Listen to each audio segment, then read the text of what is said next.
ദൈവരാജ്യ സ്ഥാപനത്തിൻ്റെ പ്രോസസ്സാണ് നമ്മൾ പറഞ്ഞത്.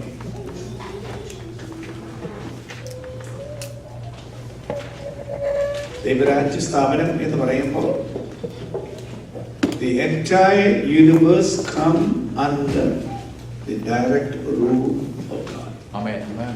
Hallelujah. Nothing left out. Every single individual brought under the rule of God. Amen. അങ്ങനെ സകലത്തെയും ദൈവത്തിന്റെ ഭരണത്തിന്റെ കീഴിൽ കൊണ്ടുവരുന്ന ആ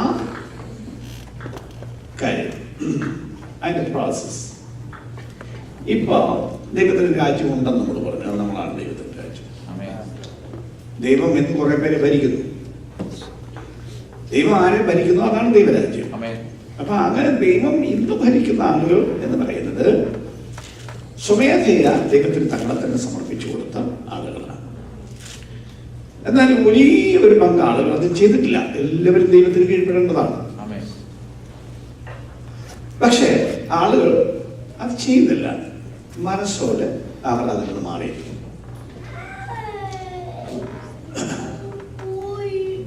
എന്നാൽ അവരും ദൈവത്തിന് കീഴ്പ്പെട്ടേ മതിയാവും. അപ്പൊ അവരെ കീഴ്പ്പെടുത്തുവാനുള്ള ദൈവിക ദിവസം,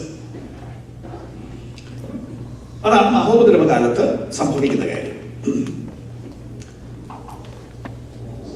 യേശുക്രിസ്തു വന്ന് അവിടുത്തെ സഭയെ കൊണ്ടുപോയി കഴിഞ്ഞാൽ ഉടൻ ആരംഭിക്കുന്ന കാലം, ആ കാലം ഒരു 7 വർഷം നിലനിൽക്കും എന്നാണ് ചില പ്രവചനങ്ങളുടെ വെളിച്ചത്തിൽ തെളിയിക്കുന്നത്. പക്ഷെ ആ പ്രവചനങ്ങൾ നോക്കാണെന്ന് നമുക്കില്ല. അത് ദാനിയേൽ പ്രവചനത്തിലെ ചില പ്രവചനങ്ങളാണ് ഇതിന്റെ കാലം 7 വർഷം എന്ന് പറയാൻ നമ്മെ സഹായിക്കുന്നത്. വെളിപ്പാട് പുസ്തകം വായിച്ചാൽ ആ 7 വർഷം എന്നൊരു കാര്യം നിങ്ങൾക്ക് കിട്ടുകയില്ല. അത് മനസ്സിലാക്കിയിരിക്കണം. നീ പഠിച്ചു പോയി എവിടെയാണ് 7 വർഷം വെളിപ്പാട് പുസ്തകത്തിൽ എവിടെ എഴുതിയിരിക്കുന്നത് ചോദിച്ചാൽ വെളിപ്പാട് പുസ്തകത്തിൽ അങ്ങനെ എഴുതിയില്ല. അപ്പൊ ദാനിയേൽ പ്രവചനം 9-ാം അധ്യായത്തിന്റെ പ്രവചനത്തിൽ നിന്നാണ് ഈ കാലം വരുന്നത്. നമ്മൾ ലഭിച്ച ടൈം നിമിത്തം വീണ്ടും അതിന്റെ നടപടിക്രമങ്ങളിൽ ഒന്ന് നമ്മൾ പറഞ്ഞ പ്രധാനമായിട്ടും കുഞ്ഞാട് വാങ്ങിച്ച പുസ്തകത്തിന്റെ മുദ്ര പൊട്ടിക്കുന്ന അത് വീണ്ടെടുപ്പിന്റെ രേഖയാണ് എന്ന് നമ്മൾ പറഞ്ഞു. ആ രേഖ വാങ്ങി ഓരോരോ മുദ്ര പൊട്ടിക്കും. 7 മുദ്രയിട്ടത് ഓരോരോ മുദ്ര പൊട്ടിക്കും. അങ്ങനെ 7 മുദ്രയും പൊട്ടിച്ചു. 7ാമത്തെ മുദ്ര പൊട്ടിച്ചപ്പോൾ അതിനകത്ത് ഉള്ളടക്കം ചെയ്തിരുന്നതാണ് 7 കാഹളങ്ങൾ. അത് ഭൂമിയുടെ മേലുള്ള ദൈവത്തിന്റെ യുദ്ധപ്രഖ്യാപനങ്ങളാണ് എന്ന് പറഞ്ഞു. അപ്പൊ അങ്ങനെ യുദ്ധപ്രഖ്യാപനം നടത്തി 4 യുദ്ധം നടത്തിയതായിട്ടാണ് നമ്മൾ കണ്ടത്. 4ാമത്തെ യുദ്ധം നമ്മൾ 8-ാം അധ്യായത്തിന്റെ ഒടുവിലത്തെ ഭാഗത്താണ് കണ്ടത്. അത്രയും ചെയ്ത് കഴിഞ്ഞപ്പോ verse 13 of 8, 8-ാം അധ്യായത്തിന്റെ 13-ാം വാക്യം. അനന്തരം ഒരു കഴിവ്, ഇനി കാഹളം കൊണ്ടുവാനുള്ള 3 ദൂതന്മാരുടെ കാഹളനാദം ഹേതുവായി ഭൂവാസികൾക്ക് കഷ്ടം കഷ്ടം കഷ്ടം എന്ന് ഉറക്കെ പറഞ്ഞുകൊണ്ട് ആകാശമധ്യ പറക്കുന്നത് ഞാൻ കാണുകയും കേൾക്കുകയും ചെയ്യും. അപ്പൊ ഇനിയും ബാക്കിയുള്ള 3 കാഹളനാദം ഭയങ്കര ചെറുതായി. ഇപ്പൊ തന്നെ ഓൾറെഡി ആഹാരമില്ല, വെജിറ്റേറിയൻ ഇല്ല, നോൺ വെജിറ്റേറിയൻ ഇല്ലാതാക്കി, കുടിക്കാൻ വെള്ളമില്ലാതാക്കി, ജോലി ഇല്ലാതായി, വലിയൊരു പങ്കിന്. അങ്ങനെയെല്ലാം അടിസ്ഥാന ആവശ്യങ്ങൾ പോലും മുടക്കപ്പെട്ടിരിക്കുന്ന സ്ഥിതി. ഇനി പറയുന്നു അടുത്ത 3 ഭയങ്കര കഷ്ടമായിരിക്കും. എന്താണ് ഈ അടുത്ത 3 കഷ്ടം? 9-ാം അധ്യായത്തിന്റെ ആദ്യത്തെ പാരഗ്രാഫ് ഒന്ന് വായിച്ചോളൂ. 5ാമത്തെ ദൂതനൂതി, അപ്പോൾ ഒരു നക്ഷത്രം ആകാശത്ത് നിന്ന് ഭൂമിയിൽ വീണ് കിടക്കുന്നത് ഞാൻ കണ്ടു. പ്രയോഗമല്ല, ശ്രദ്ധിച്ചോ. ഒരു നക്ഷത്രം ആകാശത്ത് നിന്ന് ഭൂമിയിൽ വീണ് കിടക്കുന്നത് ഞാൻ കണ്ടു. അവന് അഗാധകൂപത്തിന്റെ താക്കോൽ ലഭിച്ചു. അവന് അഗാധകൂപത്തിന്റെ താക്കോൽ ലഭിച്ചു. അവന് നക്ഷത്രത്തെ നിങ്ങൾ അവൻ എന്നാണ് പറയുന്നത്. നക്ഷത്രം what gender is it? Masculine. നക്ഷത്രം എന്ന് പറഞ്ഞാൽ എന്താ ജെൻഡർ ആണെന്നേ. ആണാണോ പെണ്ണാണോ നക്ഷത്രം? ആണും അല്ല പെണ്ണും അല്ല, ന്യൂട്രൽ ജെൻഡർ അല്ലേ. പക്ഷെ ഇവിടെ പറഞ്ഞിരിക്കുന്നത് എന്താണ്? അവന്. So there lies the interpretation. Okay. അതാണ് പറഞ്ഞ ഈ പുസ്തകം മുഴുവൻ മേലാൻ സംഭവിപ്പാട് എല്ലാ അക്ഷരാർത്ഥത്തിൽ സംഭവിക്കാനുള്ളതാണ് എന്ന് നമ്മൾ പറഞ്ഞത്. But there are some passages at the outset നോക്കുമ്പോൾ പോലും അത് അക്ഷരാർത്ഥത്തിൽ വിശദീകരിക്കാൻ പറ്റില്ല എന്ന് തെളിയുന്നു. From the very outset. നക്ഷത്രം ആകാശത്ത് നിന്ന് വീണ് കിടക്കുന്നത് കൊണ്ട് അവന് അഗാധരൂപത്തിന്റെ താക്കോൽ ലഭിച്ചു. എന്താണ് ഈ അഗാധരൂപം എന്ന് പറഞ്ഞാൽ? അഗാധരൂപം എന്നിവിടെ പറയുന്നത് വേദശാസ്ത്രപ്രകാരം ഈ പാതാളം എന്ന് പറയുന്ന സ്ഥലമുണ്ടല്ലോ, പാതാളത്തിന് 3 തട്ടുണ്ട്. Three different compartments. പാതാളം ഈ ഭൂമിയുടെ അതിന് 3 കമ്പാർട്ട്മെന്റ്സ് ആണ്. ഇപ്പൊ ലാസറിന്റെയും ധനവാന്റെയും ഉപമ നിങ്ങൾ പരിശോധിച്ചാൽ, ലാസർ മുകളിലത്തെ കമ്പാർട്ട്മെന്റിൽ പോയി, ധനവാൻ താഴത്തെ കമ്പാർട്ട്മെന്റിൽ പോയി. അപ്പൊ താഴെ നിന്നുകൊണ്ട് മേപ്പോട്ട് നോക്കിയപ്പോൾ ലാസറിനെ കാണാമായിരുന്നു. പഴയ നിയമത്തിൽ വിശുദ്ധന്മാരുടെ ആത്മാക്കളും പാതാളത്തിലേക്ക് പോയി എന്നാണ് പറയുന്നത്. അങ്ങനെയാണ് പറഞ്ഞത്. യാക്കോബ് പറഞ്ഞത്, നിങ്ങൾ എന്റെ നരയെ ദുഃഖത്തോടെ പാതാളത്തിലേക്ക് ഇറങ്ങുമാറാക്കും. കയറുമാറാക്കുന്നല്ല, ഇറങ്ങുമാറാക്കും. അതായത് സ്ഥിതി യേശുക്രിസ്തുവിന്റെ ക്രൂശ് മരണത്തോടും ഉയർപ്പോടും കൂടെയാണ് ആ സ്ഥാനം മാറി. അത് മേളിൽ ഒരു പർദീസയായി പോയി. സ്ഥാനം മാറ്റം യേശുക്രിസ്തുവിന്റെ മരണത്തോട് സംഭവിച്ചത്. അതുവരെ വിശുദ്ധന്മാരുടെ ആത്മാക്കൾ ഈ പാതാളത്തിന്റെ മേളത്തെ കമ്പാർട്ട്മെന്റാണ്. അടുത്തതാണ് ദുഷ്ടന്മാരായ ആൾ, അതായത് രക്ഷിക്കപ്പെടാത്ത ആളുകൾ പോകുന്ന കമ്പാർട്ട്മെന്റ്. അവിടെയാണ് ധനവാൻ കിടന്നത്. അതിനാണ് യാതന സ്ഥലം എന്ന് പറയുന്നത്. നല്ല ഏറ്റവും അടിയൊരു കമ്പാർട്ട്മെന്റ്. ആ കമ്പാർട്ട്മെന്റ് പിശാചിന്റെ ഹെഡ്ക്വാർട്ടേഴ്സ് ആണ്. അദ്ദേഹത്തിന്റെ ആ സ്ഥലം കൊടുത്തിട്ടുണ്ട്. പണ്ട് ഈ പുള്ളി സ്വർഗത്തില് Isaiah 14, Ezekiel 28 ഇവിടെയെല്ലാം വായിച്ചാൽ പിശാചൻ നമ്മൾ വിളിക്കുന്നത് ദൈവത്തിന്റെ ദൂതനെയാണ്. ലൂസിഫർ എന്ന് പറയുന്ന ഒരു ദൂതൻ. ആ ദൂതൻ ദൈവത്തിന്റെ ഒരിക്കൽ ഏറ്റവും അധികാരത്തിൽപ്പെട്ട ടോപ്പ് ലീഡറായിരുന്നു ദൂതന്മാർ. അയാളാണ് പാപം ചെയ്ത് വീണുപോയത്. അപ്പൊ അവിടുന്ന് അയാളെ സ്വർഗത്തിൽ നിന്ന് വെട്ടിയിട്ടു അയക്കാൻ നേരെ ഹെഡ്ക്വാർട്ടേഴ്സ് താഴെ വിട്ടത് പാതാളത്തിലാണ്. ഹെഡ്ക്വാർട്ടേഴ്സ് എവിടെയാണ്, പക്ഷെ പുള്ളി താമസം അതല്ല. പുള്ളിക്ക് ഇങ്ങനെ ട്രാവൽ ചെയ്യാമല്ലോ. വായിച്ചിട്ടില്ലേ? ഓക്കെ. മത്തായി 16:18 വാക്യത്തിൽ ഞാൻ ഈ പാറമേൽ ഞാൻ എന്റെ സഭയെ പണി. അടുത്തത് ഇത് പറഞ്ഞ എന്താ അർത്ഥം? പിശാചിന്റെ ഹെഡ്ക്വാർട്ടേഴ്സ് തന്നെ ജയിക്കില്ല എന്നാണ്.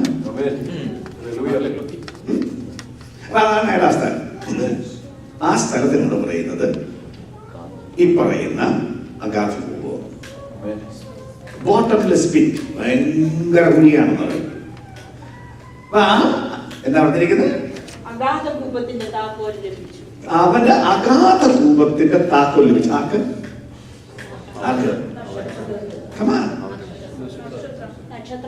നക്ഷത്രത്തിന്, വീണ് കിടക്കുന്ന നക്ഷത്രത്തിന്. അവൻ അഗാധഭൂപം തുറന്നു. ഉടനെ പെരുഞ്ചൂളയിലെ പുക പോലെ ഭൂപത്തിൽ നിന്ന് പുക പൊങ്ങി.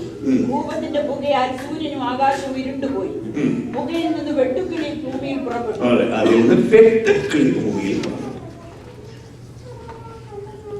നമ്മള് പഴയ നിയമത്തിലെ ബാധകൾ പരിശോധിച്ചാൽ അതിന്റെ ബാധയില്ല.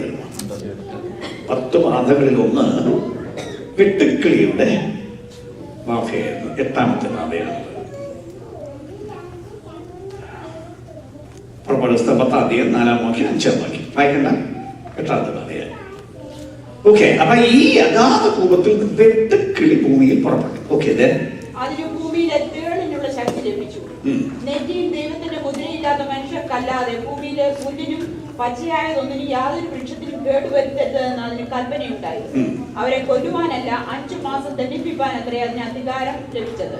അവരുടെ വേദന തേൾ മനുഷ്യനെ കുത്തുമ്പോഴുള്ള വേദന പോലെ തന്നെ. ആ കാലത്ത് മനുഷ്യർ മരണം അന്വേഷിക്കും, കാണുകയില്ല താനും. മരിപ്പാൻ കൊതിക്കും, മരണം അവരെ വിട്ട് ഓടിപ്പോകും. വെട്ടുക്കിളിയുടെ രൂപം വെട്ടുക്കിളിയുടെ രൂപം കണ്ടാൽ യുദ്ധത്തിന് ചമയിച്ച കുതിരയ്ക്ക് സമം. വെട്ടുക്കിളി എന്ന് പറഞ്ഞ വാസ്തവത്തിൽ എന്താണ്? ഒരു വിട്ടിൽ ടൈപ്പ് സാധനമാണ്. അതിന്റെ ആഹാരം എന്താണ്? ഭൂമിയിലെ പുല്ലാണ്, ഇലവർഗ്ഗങ്ങളാണ്. പക്ഷെ ഇതിന് കൽപ്പന കിട്ടിയിരിക്കുന്നു, ഒറ്റ പച്ചപ്പുല്ല് തൊട്ടുപോകരുത്. ഇനി അതിന്റെ രൂപം നോക്കിയാൽ യുദ്ധത്തിന് ചമയിച്ച കുതിരയ്ക്ക് സമം. തലയിൽ പൊൻകിരീടം ഉള്ളതുപോലെയും മുഖം മാനുഷ്യമുഖം പോലെയുമായിരുന്നു. സ്ത്രീകളുടെ മുടി പോലെ അതിന് മുടിയുണ്ട്. പല്ല് സിംഹത്തിന്റെ പല്ല് പോലെയായിരുന്നു. ഇരുമ്പ് കവചം പോലെ കവചമുണ്ട്. ചിറകിന്റെ ഒച്ച പടക്കോടുന്ന അനേകം കുതിരത്തേരുകളുടെ ഒച്ച പോലെയായിരുന്നു. തേളിനുള്ളതുപോലെ വാലും വിഷമുള്ളുമുണ്ട്. മനുഷ്യരെ 5 മാസം ഉപദ്രവിപ്പാൻ അതിനുള്ള ശക്തി വാലിലായിരുന്നു.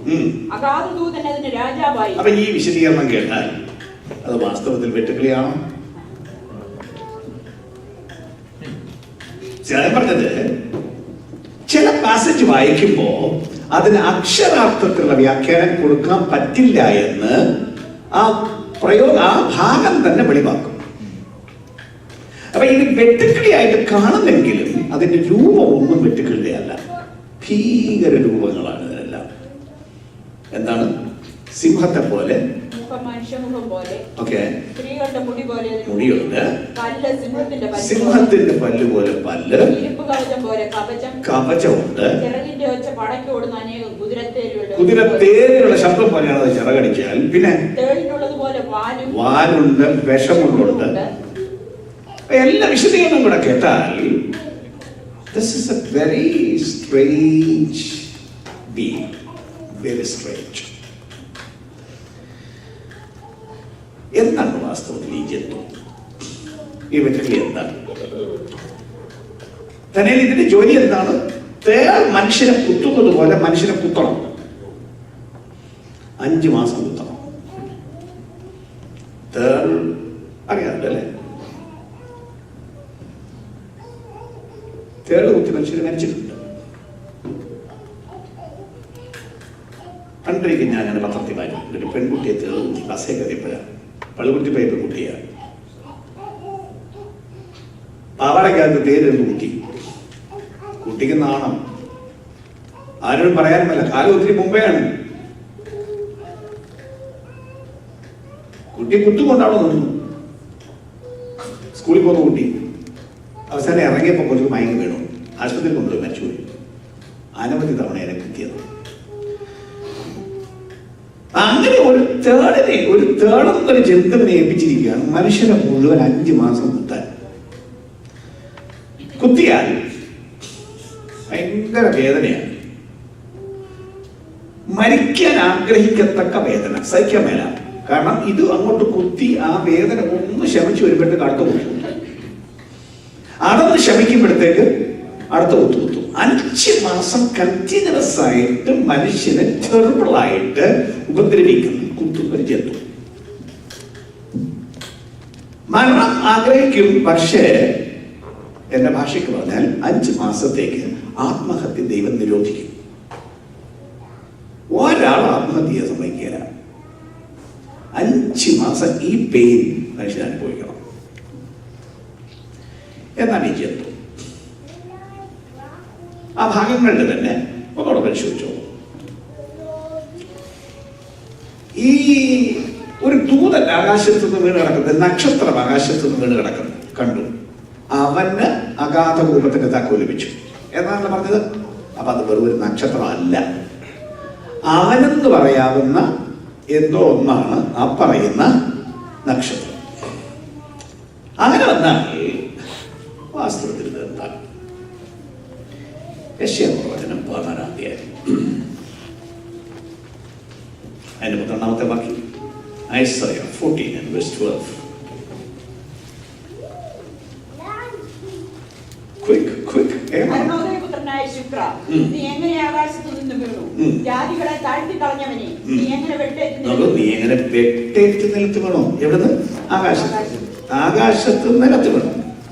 ആര്? അരുണോദയപുത്രനായ ശുക്ര. എന്താണ് ശുക്രൻ എന്ന് പറഞ്ഞാൽ? വടി ശുക്രൻ മലയാളത്തിൽ ശുക്രൻ എന്ന് പറഞ്ഞാൽ എന്താണ്?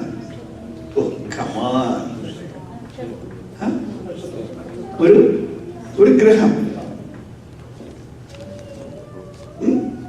ഈ ഗ്രഹത്തെ നക്ഷത്രം എന്ന് പറയുന്നത് അങ്ങനല്ലേ? നക്ഷത്രം എന്ന് പറയുന്ന ഗ്രഹത്തിന് ഉപയോഗിക്കുന്ന മറ്റൊരു വാക്കല്ലേ? ആകാശത്ത് നിന്ന് വീണ് കിടക്കുന്ന ഈ നക്ഷത്രം എന്ന് പറയുന്നത് ഇംഗ്ലീഷിൽ ഓ ദൗ മോർണിംഗ് സ്റ്റാർ എന്നാണ് വിളിച്ചിരിക്കുന്നത്. ആകാശത്ത് നിന്ന് വീണ് കിടക്കുന്ന നക്ഷത്രം. അടുത്ത് അവൻ അഗാധ കുംഭത്തിന്റെ താക്കോൽ ലഭിച്ചു. അവൻ അഗാധ കുംഭം തുറന്നു. ഏറ്റവും ഒടുവിലേക്ക് വരുമ്പോ അഗാധ ദൂതൻ അതിന് രാജാവായിരുന്നു വെട്ടുക്കിളിക്ക്. അപ്പൊ ഇത് വരുന്നത് അഗാധ കുംഭത്തിൽ നിന്നാണ്, അതായത് പാതാളത്തിന്റെ അടുത്തേക്ക് നിന്നാണ്. അതിന് നായകനായിരിക്കുന്നത് അഗാധ ദൂതനാണ്. അവിടുത്തെ അസൽ അധികാരി ആരാണ്? പിശാച്. ചുരുക്കി പറഞ്ഞാൽ ഇത് പിശാചിന്റെ ഹെഡ്ക്വാർട്ടേഴ്സായ പാതാളത്തിന് അടിത്തട്ട് തുറക്കുന്നതിനാൽ അവിടുന്ന് പുറത്തു വരുന്ന ഒരു ജീവിയാണ്. എന്താണ് അവിടെയുള്ള ജീവി? 2 പത്രോസ് 2-ാം അധ്യായത്തിന്റെ 4-ാം വാക്യം, യൂദയുടെ ലേഖനം 6-ാം വാക്യം, 2 Peter 2:4 and Jude verse 6. പാപം ചെയ്ത ദൂതന്മാരെ ദൈവം ആദരിക്കാതെ അന്ധതമസിന്റെ ചങ്ങലയിട്ട് നരകത്തിലാക്കി ന്യായവിധിക്കായി കാപ്പാൻ ഏൽപ്പിക്കുകയും. അപ്പൊ ഒരു കൂട്ടം ദൂതന്മാരെ എന്ത് ചെയ്യുന്ന പറയുന്നത്? പാപം ചെയ്ത ദൂതന്മാരെ ദൈവം ആദരിക്കാതെ അന്ധതമസിൽ ചങ്ങലയിട്ട് നരകത്തിലാക്കി ന്യായവിധിക്കായി കാപ്പാൻ ഏൽപ്പിച്ചു. അയാൾ പാപം ചെയ്തപ്പോ അയാളുടെ കൂടെ അയാളുടെ വകുപ്പിൽപ്പെട്ട മുഴുവൻ പേര് പാപിച്ചു. ഇയാൾ വലിയ ഡിപ്പാർട്ട്മെന്റ് തലവനായിരുന്നു. അയാളുടെ സകല ഡിപ്പാർട്ട്മെന്റിലുള്ള സകല പേരും പാപിച്ചു. ദൂതന്മാർ പാപം ചെയ്തപ്പോ ദൈവം അവരെ ആദരിക്കാതെ അവരെ നരകത്തിലാക്കി ചങ്ങലയിട്ടു. അവിടെ കാപ്പാൻ ഏൽപ്പിച്ചു. എന്നത്തേക്ക്? ന്യായവിധിക്ക് വേണ്ടി. ഇതല്ലേ 6-ാം വാക്യം. തങ്ങളുടെ വാഴ്ച കാത്തുകൊള്ളാതെ സ്വന്തം വാസസ്ഥലം വിട്ടുപോയ ദൂതന്മാരെ മഹാദിവസത്തിന്റെ വിധിക്കായി എന്നേക്കുമുള്ള ചങ്ങലയിട്ട് അന്ധകാരത്തിന് കീഴിൽ സൂക്ഷിച്ചിരിക്കുന്നു. Same thing. അതായത് പണ്ട് മനുഷ്യ സൃഷ്ടിക്ക് മുമ്പ് ഈ ലൂസിഫർ പാപം ചെയ്തപ്പോ, അതായത് എന്താണ് ലൂസിഫറിന്റെ പാപം? ഒരു ദിവസം ഇതൊന്ന് പറഞ്ഞോ, ദൈവമേ, ദൈവം മാത്രമാണ് മേളിൽ കയറിയിരിക്കണ്ട, ഞാനിവിടെ അങ്ങോട്ട് കയറാൻ പോവാണ്. ഞാൻ എന്റെ സിംഹാസനം ദൈവത്തിന്റെ സിംഹാസനത്തിന് മീതെ വെക്കും. ഉത്തരദിക്കിന്റെ അതിർത്തിയിൽ സമാഗമ പർവ്വതത്തിൽ ഞാൻ ഇരുന്നരുളും. അപ്പൊ തന്റെ ഹൃദയത്തിൽ ആ നിഗളവും അഹങ്കാരവും ഉണ്ടായി. തന്റെ സിംഹാസനം ദൈവത്തിന്റെ സിംഹാസനത്തിന് തുല്യമായിട്ടോ അതിന്റെ മേളിലെ വെക്കും എന്ന് പറഞ്ഞപ്പോ ഒരു വിട്ടുകൊടുത്തു. ഇയാൾക്ക് താഴെ പോയി പ്രാർത്ഥിക്കും. കൂടെ കൂടിയവരും ഇതേ തരത്തിൽ മത്സരിച്ചവരാണ്. അവരെ എല്ലാം കൂടെ വെട്ടിയപ്പോ ഒരു വിഭാഗത്തെ കൊണ്ടുപോയി പാതാളത്തിലേക്ക് കൂട്ടി. ഒരു വിഭാഗത്തെ സ്വതന്ത്രമായിട്ട് വിട്ടു. എഫെസ്യർ 6:12. ചുമ്മാ പറഞ്ഞാലും മതി, ഓർമ്മയുണ്ടല്ലേ? എഫെസ്യർ 6:12. നമുക്ക് പോരാട്ടമുള്ളത് ജഡരക്തങ്ങളോടല്ല, വാഴ്ചകളോടും അധികാരങ്ങളോടും അന്ധകാരത്തിന്റെ ലോകാധിപതികളോടും സ്വർലോകങ്ങളിലെ ദുഷ്ടാത്മ സേനയോടും അത്രേ. എന്ന് പറഞ്ഞാൽ ഈ പറയുന്ന വാഴ്ചകളും അധികാരങ്ങളും മനുഷ്യരല്ല, ജഡരക്തങ്ങളല്ല. പിശാചിന്റെ അഡ്മിനിസ്ട്രേറ്റീവ് സെറ്റപ്പിനെ കുറിച്ച് പറഞ്ഞിരിക്കുന്നതാണ്. അതായത് ദൈവത്തിന്റെ കൂടിരുന്ന കാര്യം കണ്ട ആളാണ്, എല്ലാം പഠിച്ച ആളാണ് ഈ ലൂസിഫർ. ദൈവത്തിന്റെ സിസ്റ്റം ഹൈലി ഓർഗനൈസ്ഡ് ആണ്. എല്ലാം ഡിപ്പാർട്ട്മെന്റലൈസ്ഡാണ്. സകലം ഈ അഖിലാണ്ടത്തിന്റെ ഭരണമല്ല, ഞാൻ കഴിഞ്ഞ ദിവസം പറഞ്ഞു, ഇറ്റ്സ് ഓൾ ഡിപ്പാർട്ട്മെന്റലൈസ്ഡ്. ഓരോ ദൂതന്മാരുടെ പക്കൽ ലഭിച്ചിരിക്കുകയാണ് ഈ different responsibilities of the universe. വെള്ളത്തിനാണ്, ഇടിക്ക് വേറെ ആള്, അങ്ങനെ ഓരോരോ വിഭാഗത്തിന് ആളുകളെ ആക്കി ഭരിക്കുന്ന ഒരു സമ്പ്രദായമാണ് ദൈവത്തിന്റെ ഭരണം. ഇയാൾ അതുപോലെ തന്നെ ചെയ്തു. ഇയാൾ നമ്മൾ കോപ്പി ചെയ്തിരിക്കുകയാണ്. അപ്പൊ അയാൾക്ക് വാഴ്ചകളുണ്ട്, അധികാരങ്ങളുണ്ട്, ലോക്കൽ റൂളേഴ്സ് ഉണ്ട്, രാജ്യത്തിന് ഒരു അധിപതിയുണ്ട്, ഓരോ സ്റ്റേറ്റിന് അധിപതിയുണ്ട്, പിന്നെ അതിന്റെ താഴേക്ക് വന്നാൽ ഓരോ വില്ലേജിന് ആളുണ്ട്. അങ്ങനെ ഡിഫറെന്റ് ലെവൽസിലേക്ക് അധികാരമുണ്ട്. അവര് ഇവിടെ ഉണ്ടെങ്കിൽ പോലും അവരുടെ മെയിൻ ഏരിയ ഓഫ് ഓപ്പറേഷൻ ഈ ആകാശമണ്ഡലമാണ്. ദാനിയേൽ 10:13 ദൈവത്തിന്റെ ദൂതൻ ഇറങ്ങി വരുന്നു. പാർസ്യ രാജ്യത്തിന് ചുമതലപ്പെട്ട ദുർഭൂതം ഇടയ്ക്ക് പറഞ്ഞ് പോകാൻ പറ്റില്ല. ദൂതൻ വരുന്ന വഴിക്ക് ദൂതനെ തടഞ്ഞു. അങ്ങനെ ഒരു വലിയ വിഭാഗം ദൂതഗണം അവരെ കാണാൻ പറ്റില്ല. സ്പിരിച്വൽ ബോഡീസ് ആണ്. അപ്പൊ അവർ ഈ ആകാശമണ്ഡലത്തിൽ ഇന്ന് പ്രവർത്തിച്ചുകൊണ്ടിരിക്കുകയാണ്. എഫേസ്യർ 2:1-2 നമ്മൾ വായിക്കുന്നുണ്ട്. ആകാശത്തിലെ അധികാരത്തിന് മനസ്സിലിണക്കേടിന്റെ മക്കളിൽ ഇപ്പോൾ വ്യാപരിക്കുന്ന ആത്മാവിനും അധിപതിയായവനെയും അനുസരിച്ച് നടന്നു. അങ്ങനെ ഹ്യൂജ് നമ്പർ ഓഫ് ഏഞ്ചൽസ് ഈ ആകാശമണ്ഡലത്തിൽ സ്വാധീനം ചെലുത്തും, പ്രവർത്തിക്കും. അവരുടെ ജോലി ദൈവത്തിങ്കിൽ നിന്ന് വരുന്നത് താഴോട്ട് എത്തരുത്, നമ്മൾ പറയുന്നത് മേപ്പോട്ട് പോകരുത്, ഇത് തടസ്സം ഉണ്ടാക്കുന്നത് അവരുടെ ജോലി.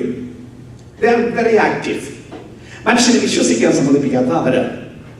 ഇനി ഒരുത്ത വിശ്വസിച്ചാലുടനെ അവനെ തിരിച്ചോണ്ട് പോകുന്നത് അവരാണ്.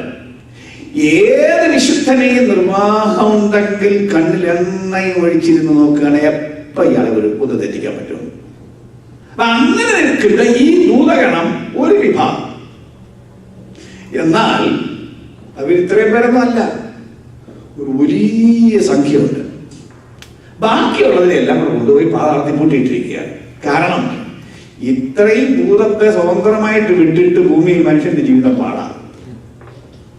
നല്ല പോലെ വിശുദ്ധമായിട്ട് ജീവിക്കാൻ നിങ്ങൾ അങ്ങോട്ട് തീരുമാനമെടുത്ത് പുറപ്പെടുകയാണ്. ഹല്ലേലൂയ, ഞാൻ അങ്ങ് വിശുദ്ധമായിട്ട് ജീവിക്കാൻ പോകാൻ. പിറ്റേ ദിവസം everything right, everything goes very well. ആണോ അല്ലയോ?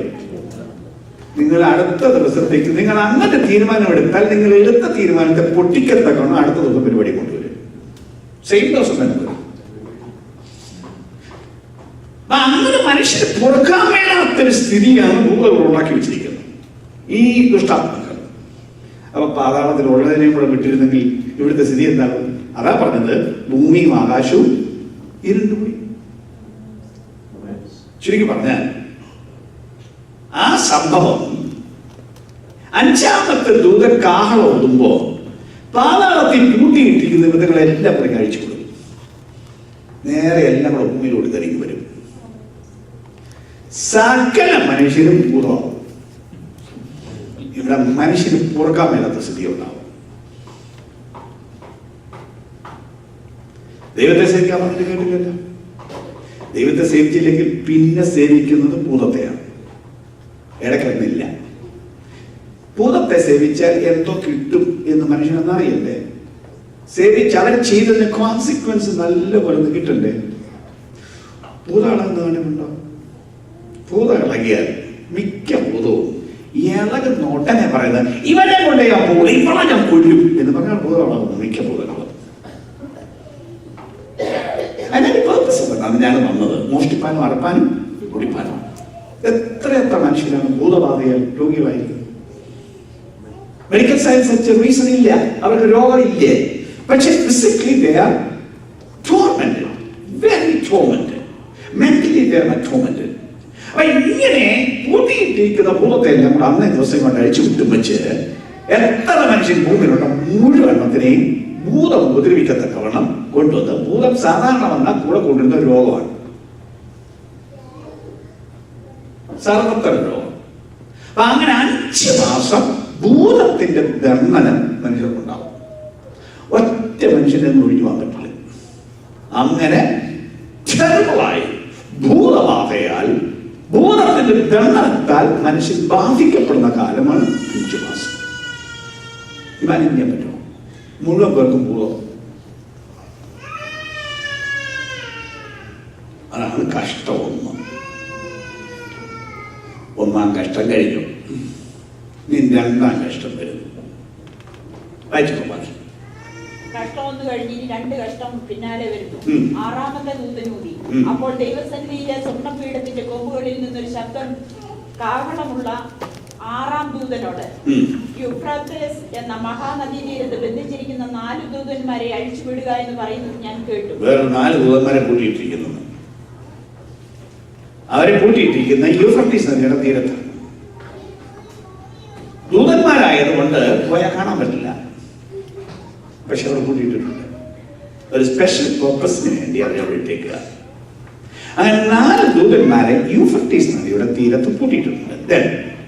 ഉടനെ മനുഷ്യരിൽ 1/3 കൊല്ലുവാൻ ഇന്ന ആണ്ട്, മാസം, ദിവസം, നാഴികയ്ക്ക് ഒരുങ്ങിയിരുന്ന 4 ദൂതന്മാരെ അഴിച്ചുവിട്ടു. ഇതാണ് അവരുടെ റോൾ. ഒരു കൃത്യ ആണ്ട്, അതിന്റെ കൃത്യമാസം, കൃത്യ ദിവസം, കൃത്യം മണിക്കൂറിൽ. ലോക ജനസംഖ്യ, നിലവിലുള്ള ജനസംഖ്യയിൽ 1/3 ആളുകളെ കൊല്ലണം ഒറ്റ മണിക്കൂറുണ്ട്.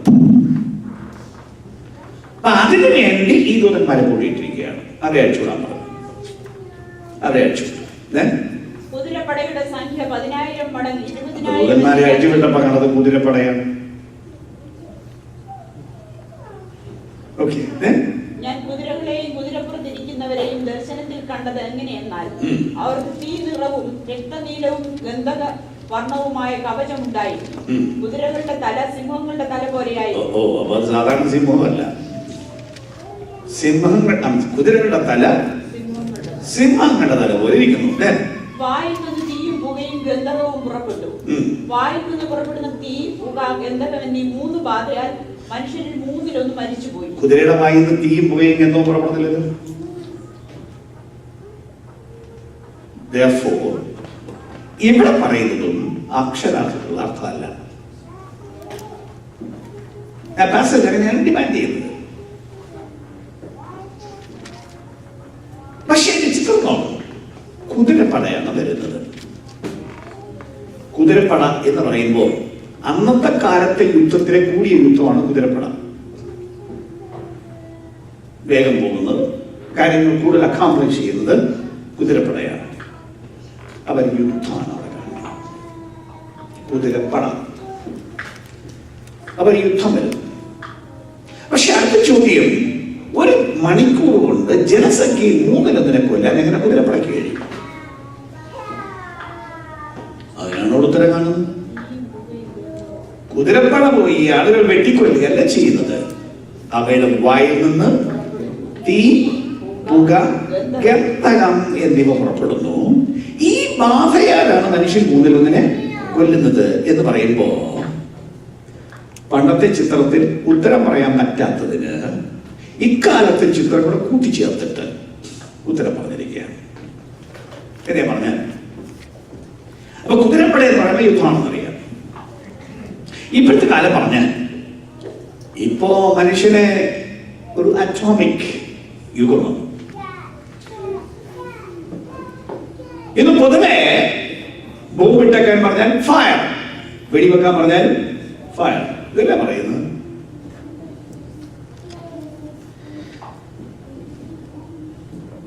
ഇന്ന് ലോകത്തെ എത്ര പ്രാവശ്യം ചുട്ടുകരിക്കാനുള്ള ബോംബുകൾ ലോകരാജ്യങ്ങൾ ഉണ്ടാക്കി വെച്ചിരിക്കുന്നു.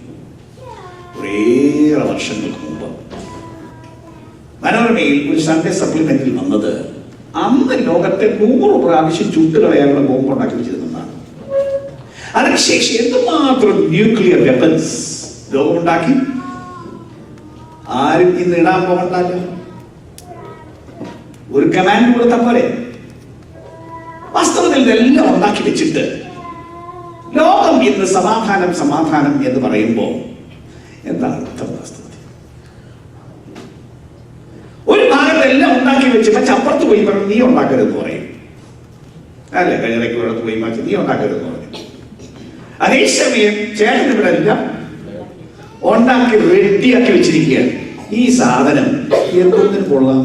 തിന്നാൻ കൊള്ളാം. ബോംബെ തിന്നാൻ കൊള്ളാം. മ്യൂസിയത്തിൽ കൊണ്ട് ചേട്ടൻ കൊള്ളാം. എന്തിനാ ഈ സാധനം? ലോകത്തെ മുടിക്കാനല്ലാതെ ബോംബിന്റെ ഉപയോഗം എന്താണ്? ഒരു ഉപയോഗമില്ല. അപ്പൊ ഇതെല്ലാം ഉണ്ടാക്കുന്നതിന്റെ അർത്ഥം ഒരു ദിവസം ഇത് ഉപയോഗിക്കണം. ആരാണ് ഉണ്ടാക്കുന്നത്? ഇതിന് വേറെ ഒരു ഉപയോഗമില്ല. വചനം പറയുന്നത് ഇങ്ങനൊരു ദിവസം വരും. തന്നെയല്ല, നിങ്ങൾ ശ്രദ്ധിക്കണം, തലേ ബാധ എന്ന് പറയുന്നത് പൂർവ്വം ആരോട് യുദ്ധം ചെയ്യാനില്ല, ഒരു സർക്കാരാണ്. ഒരു സർക്കാരാകുമ്പോ ആരോടാ യുദ്ധം ചെയ്യാൻ? ലോകത്തിൽ വേറെ അങ്ങനെ സർക്കാരില്ല ശക്തമായിട്ട്. അപ്പൊ യുദ്ധത്തിന്റെ ആവശ്യം വാസ്തവത്തിൽ ഇല്ലേ. പക്ഷേ നേരത്തെ പറഞ്ഞതുപോലെ മുമ്പിലത്തെ ബാധ എന്ന് പറയുന്നത് മനുഷ്യന് പൂർവ്വം എല്ലാവരെയും പൂർണ്ണം സ്വാധീനിക്കുന്നു. ഭരണാധികാരിക്ക് ഭൂതമല്ല കിട്ടുന്നത്. ഭരണാധികാരിക്ക് കിട്ടുന്നത് ലൂസിഫർ നേരിട്ട് അയാളെ കറങ്ങാൻ, റൂളർക്ക്. അതിലേക്ക് നമ്മൾ അടുത്ത ദിവസം വരും. അപ്പൊ ചുരുക്കി പറഞ്ഞാൽ അന്നത്തെ ഭരണാധികാരി സുബോധത്തിലല്ല ഈ കാര്യം ചെയ്യുന്നത്. അവനോട് ഭൂതം പെട്ടെന്ന് പറയുന്നു, അവനെ ഭരിക്കുന്ന ദുർഭൂതം പറയുന്നു, പിശാച് പറയുന്നു, അവനൊരു വാക്ക് പറഞ്ഞാൽ റെഡിയല്ലേ. അങ്ങനെ ലോകയുദ്ധം ഉണ്ടാവുമെന്നും ഇന്നത്തെ അറ്റോമിക് വാറിനെ സംബന്ധിച്ചാണ് നമ്മൾ ചൂണ്ടിക്കാട്ടുന്നത്. അത് ലോക ജനസംഖ്യയിൽ 3/1 ഒറ്റ ദിവസം കൊണ്ട് ഇല്ലാക്കിയത് കളയും. അധികയുടെ കാലത്തുണ്ടാവും. ഈ യുദ്ധമല്ല അർമഗദോൻ യുദ്ധം. This is another one. This is a world war. Now listen one more thing. ഇതിന്റെ പ്രഭവ കേന്ദ്രം എവിടെയാണ്? അത് ശ്രദ്ധിക്കണം. എവിടെയാണ് ഇതിന്റെ കേന്ദ്രം? വാക്യത്തിലുണ്ടെന്നേ. യൂഫ്രട്ടീസ് എന്ന മഹാനദീ തീരത്താണ് ഇതിന്റെ 4 ദൂതന്മാരെയും കൂട്ടിയിട്ടിരിക്കുന്നത്. അവരാണ് ഈ കാര്യങ്ങളെല്ലാം നടപ്പാക്കുന്നത്. യൂഫ്രട്ടീസ് നദീതീരത്താണ്. യൂഫ്രട്ടീസ് എന്നത് ഇറാഖിലൂടെ ഒഴുകുന്ന ഒരു നദി. ഓഫ് കോഴ്സ് അത് ടർക്കി, സിറിയ, ഇറാഖ് ഈ രാജ്യങ്ങളിലൂടെയാണ് ഈ നദി ഒഴുകുന്നത്. അതൊരു സമയത്ത് സാമ്രാജ്യമായിരുന്നു. ഇതെല്ലാം വെച്ചത് സാമ്രാജ്യമായിരുന്നു. അപ്പൊ അതിലൂടെ ഒഴുകുന്ന ഈ നദിയുടെ തീരത്താണ് ഈ യുദ്ധസന്നാഹത്തിന്റെ പ്രഭവ കേന്ദ്രം. നാളെ മനസ്സിൽ വെച്ചോന്നത്. വേറെ ചില വേദഭാഗങ്ങൾ പരിശോധിക്കുമ്പോൾ ഇതിന്റെ ആവശ്യം വരും. അപ്പൊ അന്നേരം ഇത് തിരിച്ചെടുക്കണം. ആ ഡാറ്റ ഒന്ന് സേവ് ചെയ്തേക്കണം. അപ്പൊ അവിടെ നിന്ന് ഒരു യുദ്ധ പ്രേരണ ഉണ്ടായി, ഒരു ലോകയുദ്ധം ഉണ്ടായി. ജനസംഖ്യയിൽ 3/1 ഒറ്റ യുദ്ധത്തിൽ കൊണ്ടുപോയി. അത് രണ്ടാമത്തെ കഷ്ടം. അത് കഴിഞ്ഞിട്ട് ഇടയ്ക്ക് കുറച്ച് കാര്യങ്ങൾ പറയുന്നു. 10-ാം അധ്യായം പറയുന്നു. 11-ാം അധ്യായത്തിൽ 2 സാക്ഷികളുടെ കാര്യം പറയുന്നു. ഇതെല്ലാം ഇടയ്ക്കുള്ള കാര്യങ്ങളാണ്. ഇനി 11-ാം അധ്യായത്തിന്റെ 15-ാം വാക്യം വായിച്ചോളൂ. 7-ാമത്തെ ദൂതൻ ഊതിയപ്പോൾ ലോകരാജ്യത്ത് നമ്മുടെ കർത്താവിനും അവന്റെ ക്രിസ്തുവിനുമായി തീർന്നിരിക്കുന്നു, അവൻ എന്നേക്കും വാഴുമെന്ന് സ്വർഗത്തിൽ ഒരു മഹാഘോഷം ഉണ്ടായി. അപ്പൊ അടുത്തത് 7-ാമത്തെ കാഹളം ഊതുന്നു. അത് 3-ാമത്തെ ബാധയാണ്. അതിന് തൊട്ടു മുമ്പ് പറഞ്ഞിട്ടുണ്ട് കഷ്ടം 2 കഴിഞ്ഞു, 3-ാമത്തെ കഷ്ടം വരുന്നത് തൊട്ടു മുമ്പിൽ പറഞ്ഞിട്ടുണ്ട്. അപ്പൊ 6-ാമത്തെ കാഹളമാണ് 2-ാമത്തെ കഷ്ടം. 10-ാം അധ്യായം 12-ാം അധ്യായത്തിലെ ബാക്കി കാര്യങ്ങൾ വേറെ ചില കാര്യങ്ങൾ ഇടയ്ക്ക് പറയുന്നതാണ്. അത് ആ സമയത്ത് നടക്കുന്നതാണ്. എന്നാൽ ഇവിടെ ആകുമ്പോഴത്തേക്ക് 7-ാമത്തെ കാഹളം ഊതുന്നു. 7-ാമത്തെ കാഹളം ഊതിയപ്പോൾ ഒരു പ്രഖ്യാപനം ഉണ്ടാവും. എന്താണ് പ്രഖ്യാപനം? ലോകരാജ്യത്വം നമ്മുടെ കർത്താവിനും അവന്റെ ക്രിസ്തുവിനും ആയി തീർന്നിരിക്കുന്നു, അവൻ എന്നേക്കും വാഴും. ഇതല്ലേ യേശുവിന്റെ നിർദ്ദേശം? ലോക രാജ്യത്വം കർത്താവിനും അവന്റെ ക്രിസ്തുവിനും ആയിത്തീരണം. For the establishment of the kingdom of God. അപ്പൊ 7-ാമത്തെ കാഹളം ഡിക്ലെയർ ചെയ്യുകയാണ്, ഇതോടുകൂടി ദൈവരാജ്യം സ്ഥാപിതമാകും. ആമേൻ. പക്ഷേ അവിടെയും പ്രത്യേക ന്യായവിധികളൊന്നും നടക്കുന്നതായിട്ട് കാണുന്നില്ല. ഇതെല്ലാം പറഞ്ഞ ഓർമ്മയുണ്ടോ? പെട്ടിക്കകത്ത് പെട്ടിയിരിക്കുന്ന കാര്യം. ഓക്കെ.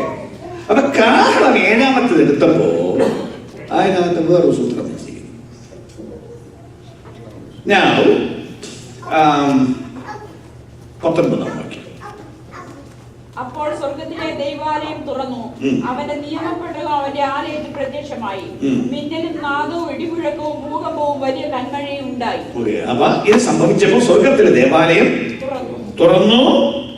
വലിയ മിന്നലും നാദവും ഇടിമുഴക്കവും ഉണ്ടായി. Now go to chapter 15 and the continuation. ഇതിനിടയ്ക്ക് പറയുന്ന കാര്യങ്ങളല്ല, ഇടയ്ക്കുള്ള കാര്യങ്ങളാണ്. 15 അധ്യായത്തിലേക്ക് പോയാൽ അതിന്റെ 5 മുതലുള്ള വാക്യങ്ങൾ. ഇതിന്റെ ശേഷം സ്വർഗത്തിലെ സാക്ഷ്യകൂടാരമായ ദൈവാലയം തുറന്നത് ഞാൻ കണ്ടു. മറ്റേതിന്റെ കണ്ടിന്യൂവേഷൻ. 11 19 കണ്ടിന്യൂവേഷൻ. സ്വർഗത്തിലെ സാക്ഷ്യകൂടാരമായ ദൈവാലയം തുറന്നത് ഞാൻ കണ്ടു. 7 ബാധയുള്ള 7 ദൂതന്മാരിൽ ശുദ്ധവും ശുഭ്രമായുള്ള ചണവസ്ത്രം ധരിച്ചു. മാറത്ത് പൊൻകച്ച കെട്ടിയും കൊണ്ട് ദൈവാലയത്തിൽ നിന്ന് പുറപ്പെട്ടു വന്നു. അപ്പോൾ 4 ജീവികളിലൊന്ന് എന്നേക്കും ജീവിച്ചിരിക്കുന്ന ദൈവത്തിന്റെ ക്രോധം നിറഞ്ഞ 7 പൊൻകലശം ആ 7 ദൂതന്മാർക്ക് കൊടുത്തു. ദൈവത്തിന്റെ തേജസ്സും ശക്തിയും ഹേതുവായിട്ട് ദൈവാലയം പുക കൊണ്ട് നിറഞ്ഞു. 7 ദൂതന്മാരുടെ ബാധ 7 കഴിയുവോളം ദൈവാലയത്തിൽ കടപ്പാൻ ആർക്കും കഴിഞ്ഞില്ല. അതായത് 7ാമത്തെ യുദ്ധത്തിന്റെ ഭാഗമാണത്. ദൈവം 7 യുദ്ധം ഭൂമിയോട് പ്രഖ്യാപിക്കും നമ്മളല്ലേ പറഞ്ഞത്. അപ്പൊ ആ 7ാം യുദ്ധത്തിൽ അതൊരു സെറ്റാണ്, ഒന്നല്ല. അടുത്ത ഒരു 7 അതിനകത്ത് വെച്ചിരിക്കുന്നു. അതിന്റെ പേര് ക്രോധ കലശം. എന്താണ് ക്രോധ കലശം എന്നാണ്? എന്താണ് വാസ്തവത്തിൽ ക്രോധം എന്ന് പറഞ്ഞാൽ? കോപത്തിന്റെ സൂപ്പർലേറ്റീവ് ഡിഗ്രിയാണ് ക്രോധം. ക്രോധം, ക്രോധ കലശം. ക്രോധ കലശം എന്ന് പറഞ്ഞാൽ റോമാലേഖനം 2-ാമത്തെ അധ്യായം 4-5 വാക്യം. അല്ല ദൈവത്തിന്റെ ദയ നിന്നെ മാനസാന്തരത്തിലേക്ക് നടത്തുന്നു എന്നറിയാതെ നീ അവന്റെ ദയാക്ഷമ ദീർഘശാന്തി എന്നിവയുടെ ഐശ്വര്യം നിരസിക്കുന്നുവോ? എന്നാൽ നിന്റെ കാഠിന്യത്താലും അനുതാപമില്ലാത്ത ഹൃദയത്താലും ദൈവത്തിന്റെ നീതിയുള്ള വിധി വെളിപ്പെടുന്ന കോപ ദിവസത്തേക്ക് നിനക്ക് തന്നെ കോപം ചലത്തിച്ചു വെക്കുന്നു. God is angry with sin. Hallelujah. ഏത് പാപത്തോടും ദൈവത്തിന് കോപമാണ്. ദൈവം പാപത്തെ വെറുതെ വിടത്തില്ല. പാപത്തെ ചെറുതായി ദൈവം കാണില്ല. Sin is serious. It's a serious offense. Nothing light. നമ്മൾ ആദ്യത്തെ ദിവസം പറഞ്ഞു, പാപത്തിന് പരിഹാരം വരുത്താതെ ഒന്നും ദൈവം അനുവദിക്കില്ല. പക്ഷെ ഇവർ പാപപരിഹാരം അംഗീകരിച്ചില്ല. യേശു കൊടുത്ത പാപപരിഹാരം ഇവർ അംഗീകരിച്ചില്ല. പിന്നെയും പാപം ചെയ്യാൻ അനുദപിക്കാൻ അവസരം കൊടുത്തിട്ടും അനുദപിച്ചില്ല. സുവിശേഷം ആവർത്തിച്ച് കേട്ടിട്ടും അനുസരിച്ചില്ല. അതുകൊണ്ട് നമ്മൾ വായിക്കുന്നത് ഇവരുടെ പാപത്തിന് ദൈവം അന്നേരം ശിക്ഷ കൊടുക്കാത്തതുകൊണ്ട് ആളുകൾ പറയും, എവിടെ ദൈവം? ദൈവം ഉണ്ടാകുന്ന കഴിഞ്ഞാൽ ഇത്രയും കുഴപ്പം കാണിച്ചപ്പോൾ എന്നെ തലയ്ക്ക് ഇടിച്ചു കൊല്ലത്തില്ലായിരുന്നു എന്നാണ് ആളുകളുടെ ചോദ്യം. ദൈവം പാപം ചെയ്യുമ്പോൾ മനുഷ്യന് ഓരോ കൊട്ട് തലയ്ക്ക് കൊട്ടാൻ തുടങ്ങിയിരുന്നെങ്കിൽ അതിലാണെങ്കിൽ ഒരു തമ്പാക്കം ഉണ്ടാവുമായിരുന്നു. ഓരോ കുഴപ്പം കാണിക്കുമ്പോൾ നിങ്ങൾ ഒരു ചൂണ്ടി കൊണ്ടിയായി അത് തീർന്നില്ല അന്നേരം. അവിടെ ദൈവം അങ്ങനെ ആളുകളെ തന്നെ കൊല്ലുന്നില്ല. എന്നാൽ ആ പാപത്തിന്റെ മേലുള്ള കോപം ഇവിടുത്തെ ഭാഷയിൽ പറഞ്ഞാൽ ഒരു മുട്ട കുടത്തിനകത്തോട്ട് ഒഴിച്ചു വെക്കുക. ഓരോ പ്രാവശ്യം പാപം ചെയ്യുമ്പോഴും അതിന്റെ കോപം ഒരു കുടത്തിലോട്ട് ഒഴിച്ചു വെക്കുക. അങ്ങനെ കുടം നിറയുമ്പോൾ ഓരോ കുടവും സീൽ ചെയ്ത് മാറ്റി വെക്കും. അവസാനം 7 കുടം കാണുമല്ല, മുട്ട കുടമാണ്. ആ കുടം എടുത്ത് 7 ദൂതന്മാരുടെ കൈ കൊടുത്തിട്ട് പറയുകയാണ്, കൊണ്ടുപോയി ഒഴിച്ചേക്കാൻ. ഇതുവരെ മനുഷ്യൻ ചെയ്ത സകല പാപത്തിനും ശിക്ഷ അവന്റെ മണ്ടയ്ക്ക് കൊടുക്കാൻ വേണ്ടി ഇത് കൊണ്ടൊഴിക്കാൻ 7 ദൂതന്മാരുടെ കൊടുക്കും. അതിന്റെ പേരാണ് ക്രോധ കലശം. ഇപ്പോഴത്തേക്ക് ഈ സമയമാകുമ്പോഴത്തേക്ക് മഹോപദ്രവത്തിന്റെ പകുതി സമയം. 11-ാം അധ്യായം നിങ്ങൾ ഞാൻ പറഞ്ഞ കാലക്കണക്കെന്ന് പറയാൻ വേണ്ടി 11-ാം അധ്യായത്തിന്റെ 2-ാം വാക്യം. ആലയത്തിന്റെ പുറത്തുള്ള പ്രാകാരം അളക്കാതെ വിട്ടേക്കാം, അത് ജാതികൾക്ക് കൊടുത്തിരിക്കുന്നു. അവർ വിശുദ്ധ നഗരത്തെ 42 മാസം ചവിട്ടും. അവർ വിശുദ്ധ മന്ദിരത്തെ 42 മാസം ചവിട്ടും. 42 42 മാസം കഴിയുമ്പോൾ അപ്പ ചവിട്ട് തീരും, അത് യഥാസ്ഥാനപ്പെടും. 42 മാസം എന്ന് പറഞ്ഞാൽ 3.5 വർഷം. അതിനകത്ത് ഇത് കഴിഞ്ഞ് 3.5 വർഷം കഴിഞ്ഞാൽ വിശുദ്ധ നഗരം യഥാസ്ഥാനപ്പെടണം. ജാതികൾ അത് ചവിട്ടുന്ന കാലം അവസാനിക്കും. അതായത് ജാതികളുടെ ഭരണം ഈ വിശുദ്ധ നഗരമായ യെരൂശലേമിൽ ഇതോടെ അവസാനിക്കും. 3.5 വർഷമുള്ള അതാണ് ആദ്യം.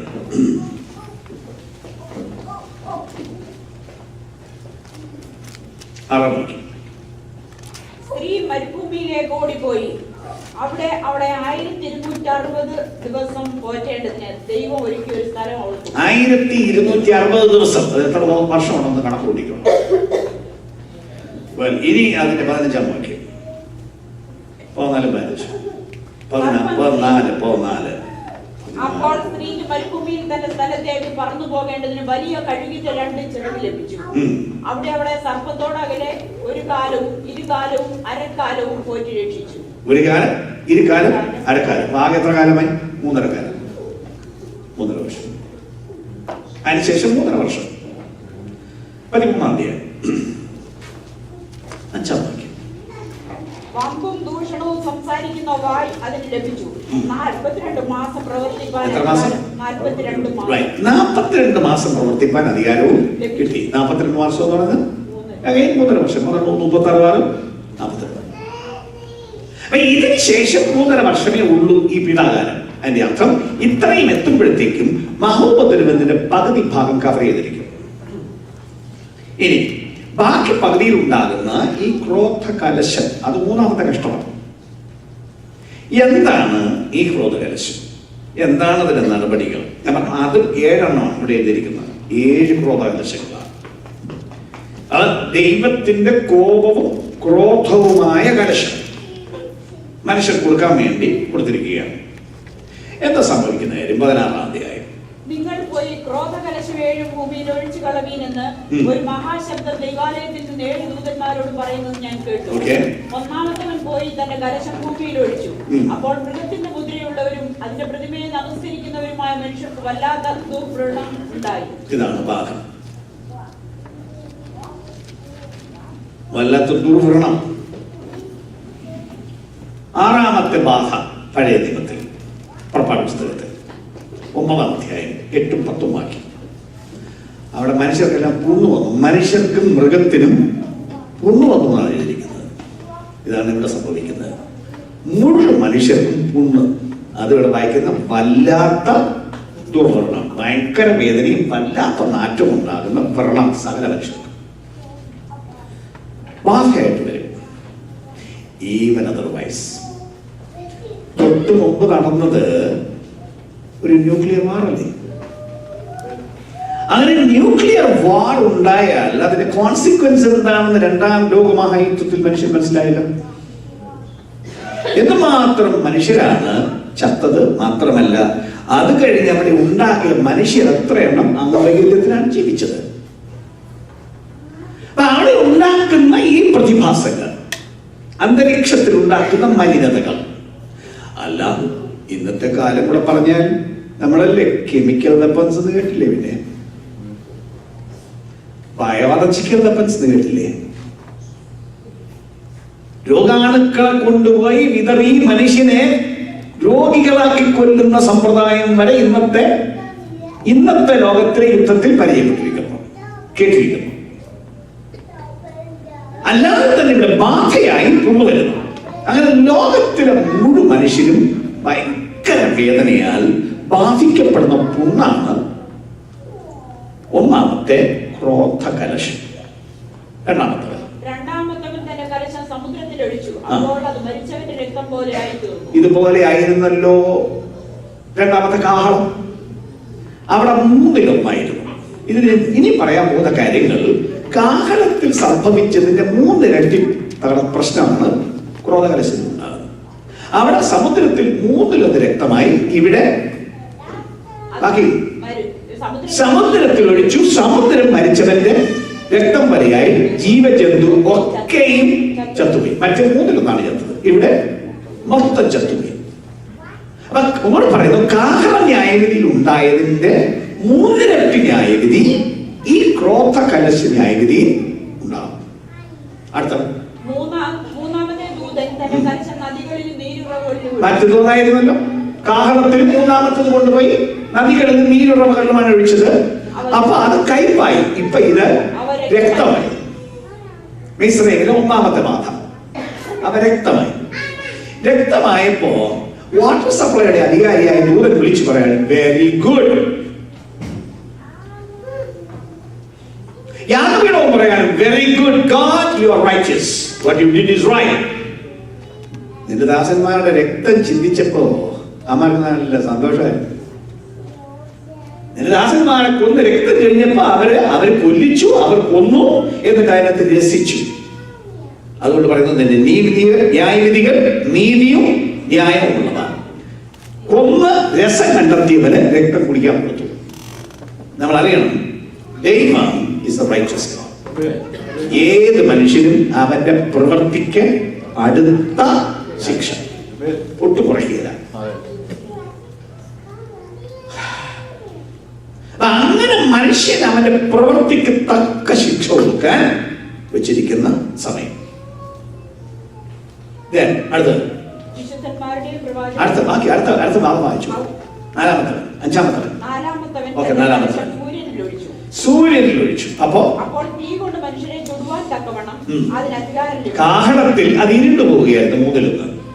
ഇവിടെ ഇപ്പൊ സംഭവിച്ചത് അതിന്റെ ചൂട് ഭൂമി കൂടുതൽ അനുഭവിക്കുന്നു. അങ്ങനെ മനുഷ്യനെ ചുടുവാൻ തക്കവണ്ണം അതിന് അധികാരം ലഭിച്ചു. എന്ന് പറഞ്ഞാൽ സൺസ്ട്രോക്ക് ഭൂമി മുഴുവൻ. സൺസ്ട്രോക്ക് കൊണ്ട് മനുഷ്യൻ പൊരിഞ്ഞു വീഴാൻ തുടങ്ങും. ഭൂമിയിൽ ദൈവം ഈ സൂര്യനും ഭൂമിയും തമ്മിലുള്ള അകലം ഇത്ര കൃത്യമായി വെച്ചിരിക്കുന്നത് കൊണ്ടല്ലേ ഏത് ധ്രുവത്തിലും മനുഷ്യന് ജീവിക്കത്തക്കുള്ള സംവിധാനത്തിലേ ഭൂമി ഉണ്ടാക്കിയിരിക്കുന്നത്. എന്നാൽ ദൈവത്തെ അനുസരിക്കാത്ത, എക്സ്ക്ലൂസീവ്ലി ദൈവത്തെ അനുസരിക്കാത്ത ഈ കാലം വരുമ്പോ ഇതിന്റെ അകലം ഒന്ന് മാറ്റാൻ ദൈവം പറഞ്ഞാൽ മതിയല്ലോ. മനുഷ്യന് പൊറുക്കാൻ മേലാത്ത ചൂട് അഖിലാണ്ടത്തിൽ കൊണ്ടുവന്ന് മനുഷ്യനെ ചൂട് കൊണ്ട് ചുട്ടുകളയുന്ന ഒരു സ്ഥിതി ഉണ്ടാകും. ഇന്ന് തന്നെ ലോകത്തിൽ കോസ്മിക് വാർമിംഗ് അപ്പ് എന്ന് പറയുന്നൊരു പ്രതിഭാസം ഉണ്ടെന്നാണ് എല്ലാ ശാസ്ത്രജ്ഞന്മാരും പറയുന്നത്. പക്ഷെ അത് ഇൻക്രീസ് ചെയ്യാൻ പോവാണ്. Increasing to the extent that human life becomes impossible on earth. അങ്ങനത്തെ ഒരു സ്ഥിതി ഈ ബാധ നിമിത്തം ഭൂമിയിൽ വരും. അഞ്ചാമത്തവൻ തന്റെ കലശം മൃഗത്തിന്റെ സിംഹാസനത്തിന്മേൽ. മൃഗം എന്നവിടെ പറയും, നമുക്കതിലേക്ക് വരാം. അന്നത്തെ ഭരണാധികാരിക്ക് ഉപയോഗിച്ചിരിക്കുന്ന ഒരു പ്രയോഗമാണ് മൃഗം. അയാളുടെ സിംഹാസനത്തിൽ ഒഴിച്ചു എന്ന് പറഞ്ഞാൽ അയാളുടെ ക്യാബിനറ്റിൽ കൊണ്ടുപോയി ഒഴിച്ചു. ബാക്കി അപ്പോൾ അതിന്റെ രാജ്യം ഇരുണ്ടുപോയി. അവർ കഷ്ടം നിമിത്തവും നാവ് കടിച്ചുകൊണ്ട് കഷ്ടങ്ങളും വൃണ്ണങ്ങളും ഹേതുവാൽ സ്വർഗത്തിലെ ദൈവത്തെ ദുഷിച്ചതല്ലാതെ തങ്ങളുടെ പ്രവൃത്തികളെ വിട്ട് മാനസാന്തരപ്പെട്ടില്ല. ഇത് മിസ്രൈമിലുണ്ടായി. ഒമ്പതാമത്തെ ബാധ കൂരിട്ടുണ്ടായി അവിടെ. ഇവിടെ കുറെ ദിവസത്തേക്ക് ഇവന്റെ രാജ്യം ഇരുന്നുപോയി. ഇസ്രായേലിലെ പറഞ്ഞ 3 ദിവസത്തേക്ക് ഒരുത്തൻ ഇരുന്നിടത്തു എഴുതിട്ടില്ല. ഒരാളെ അന്യോന്യം കാണാൻ മേലാത്ത കുറ്റിലിട്ട്. വിദ്യശക്തി ഇവിടെ ഇല്ലെന്ന് ഓർത്തോണം. എല്ലാ ബന്ധങ്ങളും നേരത്തെ തകർത്തു, സകലം തീർന്നു. അതിന്റെ ബാക്കിയാണ്. അതുകൊണ്ട് മോഡേൺ വേൾഡ് ദൈവത്തോട് കിടപിടിക്കാമെന്ന് വിചാരിച്ചാൽ ദൈവത്തോട് കിടപിടിക്കാൻ ഒരു ശക്തിക്കും കഴിയില്ല. അങ്ങനെ ഭയങ്കര കുരുട്ട്. പിന്നെ കുരുട്ട് വന്നാൽ കേവലം ഇരുട്ടെന്ന് മാത്രമല്ലല്ലോ, പിന്നെ ഹ്യൂമൻ ലൈഫ് എക്സിസ്റ്റൻസിന് തന്നെ വെളിച്ചമാണ്. അങ്ങനെ എക്സിസ്റ്റൻസിനെയും സകലത്തെയും ബാധിക്കുന്ന ഒരു കോസ്മിക് പ്രോബ്ലം ആവും ഇത്. അങ്ങനെ കുരുട്ട് വരും. This is for a season, അല്ലാതെ നിത്യമായിട്ടല്ല, ഫോർ എ സീസൺ. ആറാമത്തവൻ തന്റെ കലശം യൂഫ്രട്ടീസ് എന്ന മഹാനദിയിൽ ഒഴിച്ചു. കിഴക്ക് നിന്ന് വരുന്ന രാജാക്കന്മാർക്ക് വഴിയൊരുങ്ങേണ്ടതിന് അതിലെ വെള്ളം വറ്റിപ്പോയി. മഹാസർപ്പത്തിന്റെ വായിൽ നിന്നും മൃഗത്തിന്റെ വായിൽ നിന്നും കള്ളപ്രവാചകന്റെ വായിൽ നിന്നും തവളയെ പോലെ 3 അശുദ്ധാത്മാക്കൾ പുറപ്പെടുന്നത് ഞാൻ കണ്ടു. കണ്ടില്ലേ, തവള. ഇതായത് പോലെ മിസ്രൈമിലെ രണ്ടാമത്തെ ബാധയായിരുന്നു തവള. ഇവിടെ അതുപോലെ ഓക്കെ 3 അശുദ്ധാത്മാക്കൾ പുറപ്പെടുന്നത് ഞാൻ കണ്ടത്. ഇവ സർവഭൂതലത്തിലുള്ള രാജാക്കന്മാരെ സർവശക്തനായ ദൈവത്തിന്റെ മഹാദിവസത്തിന്റെ യുദ്ധത്തിന് കൂട്ടിച്ചേർപ്പാൻ അത്ഭുതങ്ങൾ ചെയ്തുകൊണ്ട് അവരുടെ അടുക്കിലേക്ക് പുറപ്പെടുന്ന ഏഴാമത്തെ കാഹളം ഒരു ലോകയുദ്ധമായിരുന്നു. ഇത് ഒരു ലോകയുദ്ധമാണ്. ഭൂതലത്തിലെ രാജാക്കന്മാരെ മുഴുവനും ദൈവത്തോട് യുദ്ധം ചെയ്യാൻ വേണ്ടി ഒരു സ്ഥലത്ത് കൂട്ടിച്ചേർക്കും. എന്നിട്ട് ഞാൻ കളനെ പോലെ വരും. എന്റെ ലജ്ജ കാണുമാർ നഗ്നനായി നടക്കാതിരിക്കാൻ തന്നെ ഉടുപ്പ് സൂക്ഷിച്ചും ജാഗരിച്ചും കൊള്ളുന്നവൻ ഭാഗ്യവാൻ. അവരെ എബ്രായ ഭാഷയിൽ ഹർമഗദോൻ എന്ന് പേരുള്ള സ്ഥലത്തിൽ കൂട്ടിച്ചേർത്തു. ഹർമഗദോൻ എന്ന സ്ഥലത്ത് ഭൂമിയിലെ സകല സൈന്യത്തെയും കൂട്ടിച്ചേർക്കും. ഇതിനു വേണ്ടിയാണ് പോകുന്നത്. മറ്റിടത്ത് 4 ദൂതന്മാരെ അഴിച്ചുവിട്ട് ഒരു ലോകയുദ്ധം ഉണ്ടാക്കി. ഇവിടെ 3 അശുദ്ധാത്മാക്കൾ വരുന്നു. അവയെ കാണണമെങ്കിൽ രൂപം വേണം. അതുകൊണ്ട് ഒരു തവളയുടെ രൂപം എടുത്തിരിക്കുന്നു. എവിടുന്നൊക്കെയാണ് ഈ ഭൂതങ്ങൾ വരുന്നത്? അവിടെ പറഞ്ഞിരിക്കുന്നത്, പറഞ്ഞോളൂ, ഒന്നുകൂടെ വായിച്ചോളൂ.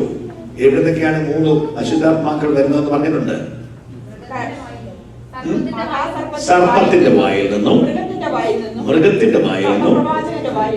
ഓക്കെ, അന്നത്തെ 3 പ്രധാനപ്പെട്ട വ്യക്തികളാണ് മഹാസർപ്പം, മൃഗം, കള്ളപ്രവാചകൻ.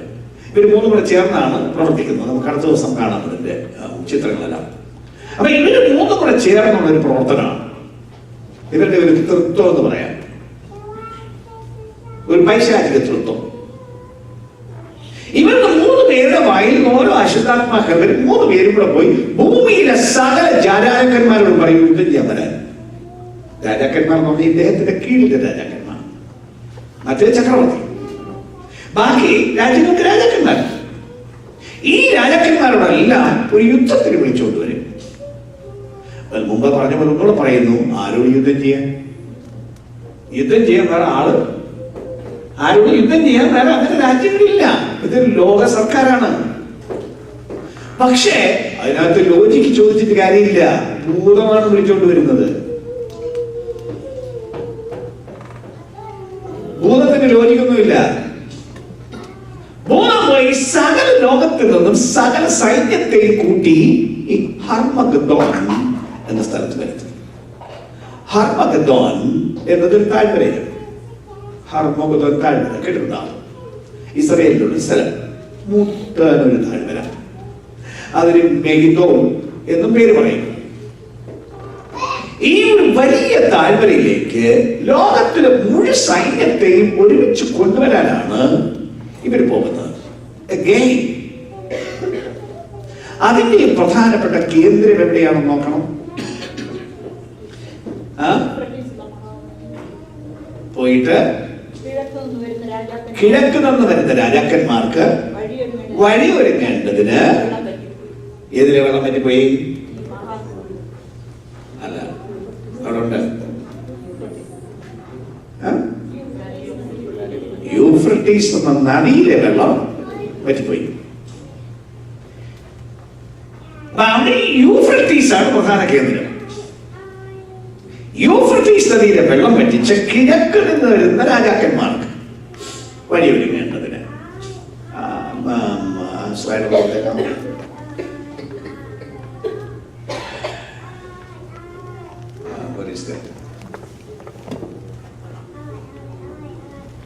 ഓക്കെ, ഇതില്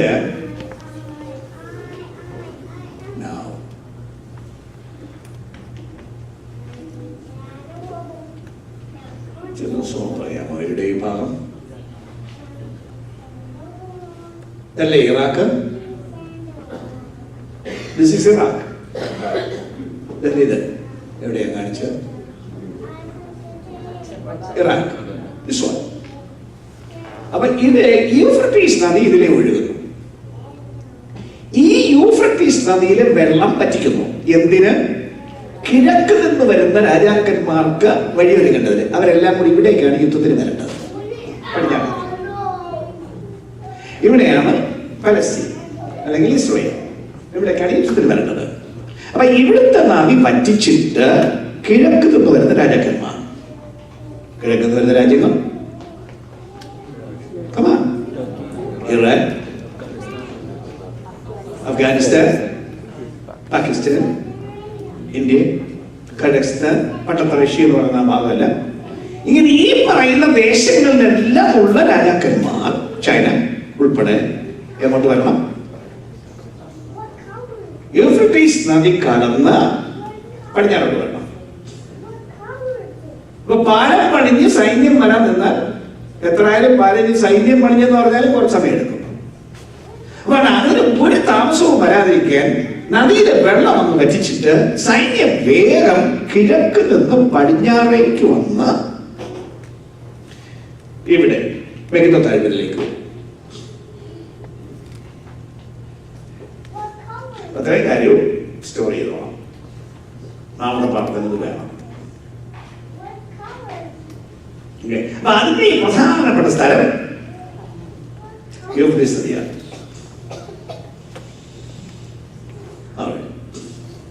അങ്ങനെ സൈന്യത്തെ മുഴുവനും മെഗിദ്ദോ താഴ്വരയിൽ വിളിച്ചുകൂട്ടി.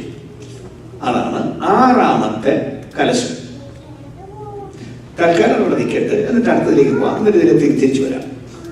7ാമത്തെ കലശം ആകാശത്തിൽ ഒഴിച്ചു. അപ്പോൾ സംഭവിച്ചു തീർന്നു എന്നൊരു മഹാശബ്ദം ദൈവാലയത്തിലെ സിംഹാസനത്തിൽ നിന്ന് വന്നു. മിന്നലും നാദവും ഇടിമുഴക്കവും വലിയ ഭൂകമ്പവും ഉണ്ടായി. ഭൂമിയിൽ മനുഷ്യരുണ്ടായത് മുതൽ അതുപോലെ അത്ര വലുതായ ഒരു ഭൂകമ്പം ഉണ്ടായിട്ടില്ല. ഭയങ്കര ഭൂകമ്പം ഉണ്ടായി. എന്നിട്ട് മഹാനഗരം 3 അംശമായി പിരിഞ്ഞു. മഹാനഗരം എന്നവിടെ പറയുന്നത് അന്നത്തെ ഭരണകർത്താവിന്റെ ക്യാപിറ്റൽ സിറ്റി 3 പിരിച്ചു പോയി. ഭൂകമ്പം ഉണ്ടാകാൻ സംഭവിക്കാണ്. പിരിച്ചു പോയി. ജാതികളുടെ പട്ടണങ്ങളും വീണുപോയി. പട്ടണങ്ങൾ പിന്നില്ല, ജാതികളുടെ അനേകം പട്ടണങ്ങളും വീണുപോയി. ദൈവകോപത്തിന്റെ ക്രോധമധ്യമുള്ള പാത്രം മഹാബാബിലോന് കൊടുക്കേണ്ടതിന് അവളെ ദൈവസന്നിധിയിൽ ഓർത്തു. അവസാനത്തെ ഡോസ് കൊടുക്കുന്ന അവക്കാണ്. ആർക്ക്? മഹാബാബിലോൻ. ഫൈനൽ. അതോടെ തീർന്നു. അതിന് അവൾ ദൈവസന്നിധിയിൽ ഓർത്തു. സകല ദ്വീപ് ഓടിപ്പോയി. അത്ര ഭയങ്കര ഭൂകമ്പം. ദ്വീപുകൾ പിന്നെ കാണാൻ അനേകം രാജ്യങ്ങൾ, ലോകത്തിൽ എത്ര രാജ്യങ്ങൾ ദ്വീപുകളാണ്.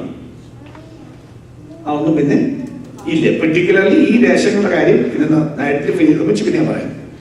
അപ്പൊ അങ്ങനെ വരുമ്പോ ഈ ഭൂകമ്പത്തിൽ ഇല്ലാതെ പോയി. സമുദ്രം വീഴുകി ഇതിനെയല്ല, മലകൾ കാണാനില്ലാതെ. പിന്നെ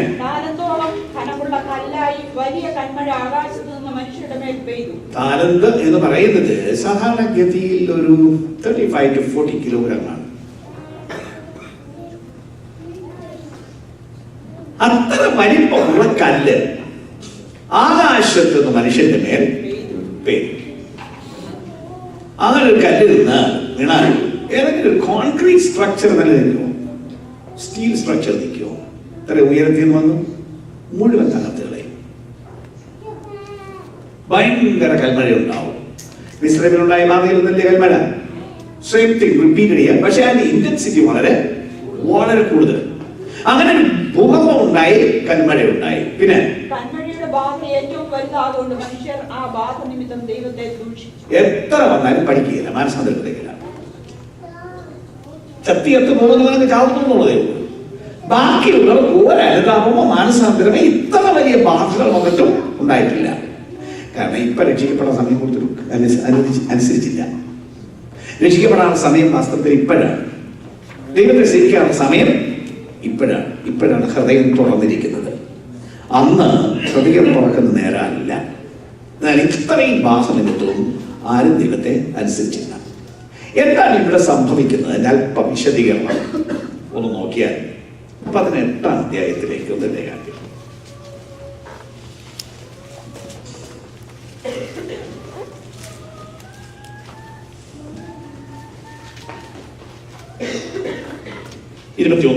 ഞാൻ വായിക്കാം, കേട്ടോ. പിന്നെ ശക്തനായ ഒരു ദൂതൻ തിരികല്ലോളം വലുതായ കല്ലെടുത്ത് സമുദ്രത്തിൽ എറിഞ്ഞു പറഞ്ഞത്, ഇങ്ങനെ ബാബിലോൺ നഗരത്തെ ഹേമത്തോടെ എറിഞ്ഞുകളയും. ഇനി അതിനെ കാണുകയില്ല. വൈദികന്മാർ, വാദ്യക്കാർ, കുഴലോത്തുകാർ, കാഹളക്കാർ എന്നിവരുടെ സ്വരം നിന്നിൽ കേൾക്കുകയില്ല. യാതൊരു കൗശലപ്പണിയും ചെയ്യുന്ന ശില്പിയെ നിന്നിൽ ഇനി കാണുകയില്ല. തിരികല്ലിന്റെ ഒച്ച ഇനി നിൽ കേൾക്കുകയില്ല. വിളക്കിന്റെ വെളിച്ചം നിന്നിൽ പ്രകാശിക്കുകയില്ല. മണവാന്റെയും മണവാട്ടിയുടെയും സ്വരം ഇനി നിൽ കേൾക്കുകയില്ല. നിന്റെ വ്യാപാരികൾ ഭൂമിയിലെ മഹത്തുക്കളായിരുന്നു. നിന്റെ ക്ഷുദ്രത്താൽ സകല ജാതികളും നശീകരിക്കപ്പെടുന്നു. പ്രവാചകന്മാരുടെയും വിശുദ്ധന്മാരുടെയും ഭൂമിയിൽ വെച്ച് കൊന്നുകളഞ്ഞ എല്ലാവരുടെയും രക്തം അവളിലല്ലോ കണ്ടത്. അങ്ങനെ ബാബിലോൺ എന്ന പട്ടണത്തെ 18-ാം നിയമവാക്യം, അനന്തരം ഞാൻ വലിയ ദൈവയുടെ മറ്റൊരു ദൂതൻ സ്വർഗത്തിൽ നടക്കുന്നത് കണ്ടു. അവന്റെ തേജസ്സിനാൽ ഭൂമി പ്രകാശിച്ചു. അവൻ ഉറക്കെ വിളിച്ചു പറഞ്ഞത്, വീണുപോയി മഹതിയ ബാബിലോൺ, വീണുപോയി ബാബിലോൺ എന്ന് പേരുള്ള ഒരു പട്ടണം. മഹതിയ ബാബിലോൺ എന്ന് പേരുള്ള ഒരു പട്ടണം. ആ പട്ടണത്തിന്റെ മേൽ വരുന്ന ന്യായവിധി. ഓർമ്മയുണ്ടോ ഈ പേര് ഒരാൾ ഉപയോഗിച്ചത്? മഹതിയ ബാബിലോൺ എന്ന പട്ടണം ഒരു പേര് പണ്ടിൽ ഒരാൾ ഉപയോഗിച്ച ഓർമ്മയുണ്ടോ?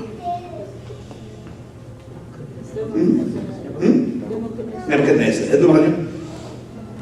തന്റെ അരമനയുടെ മുകളിൽ കയറി നിന്നുകൊണ്ട് ബാബിലോൺ പട്ടണത്തെ തന്റെ ക്യാപിറ്റൽ നോക്കിയോട് പറയുകയാണ്, ഇത് എന്റെ ധനമഹാത്മാ, എന്റെ പ്രധാന മഹത്വത്തിനായി ഞാൻ പണിത മഹതിയ ബാബേൽ. അങ്ങനെയാണ് the great Babylon, the glorious Babylon. അതേ വാക്കുകൾ.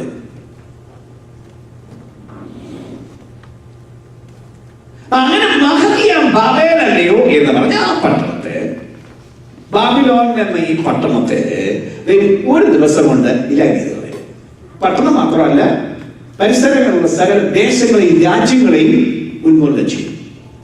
അങ്ങനെ യുദ്ധത്തിൽ ഏറ്റവും അവസാനത്തെ അടി എന്ന് പറയുന്ന ക്യാപിറ്റലിലേക്കാണ്. യുദ്ധത്തിൽ തന്ത്രം അങ്ങനെയാണ്. ഫൈനലി ക്യാപിറ്റലിൽ കയറുന്നു. ക്യാപിറ്റൽ പൊളിച്ചു കഴിഞ്ഞാൽ പിന്നെ യുദ്ധം തോന്നും. ആദ്യം ക്യാപിറ്റലിൽ കയറി അടിച്ചാലും തീർക്കാം.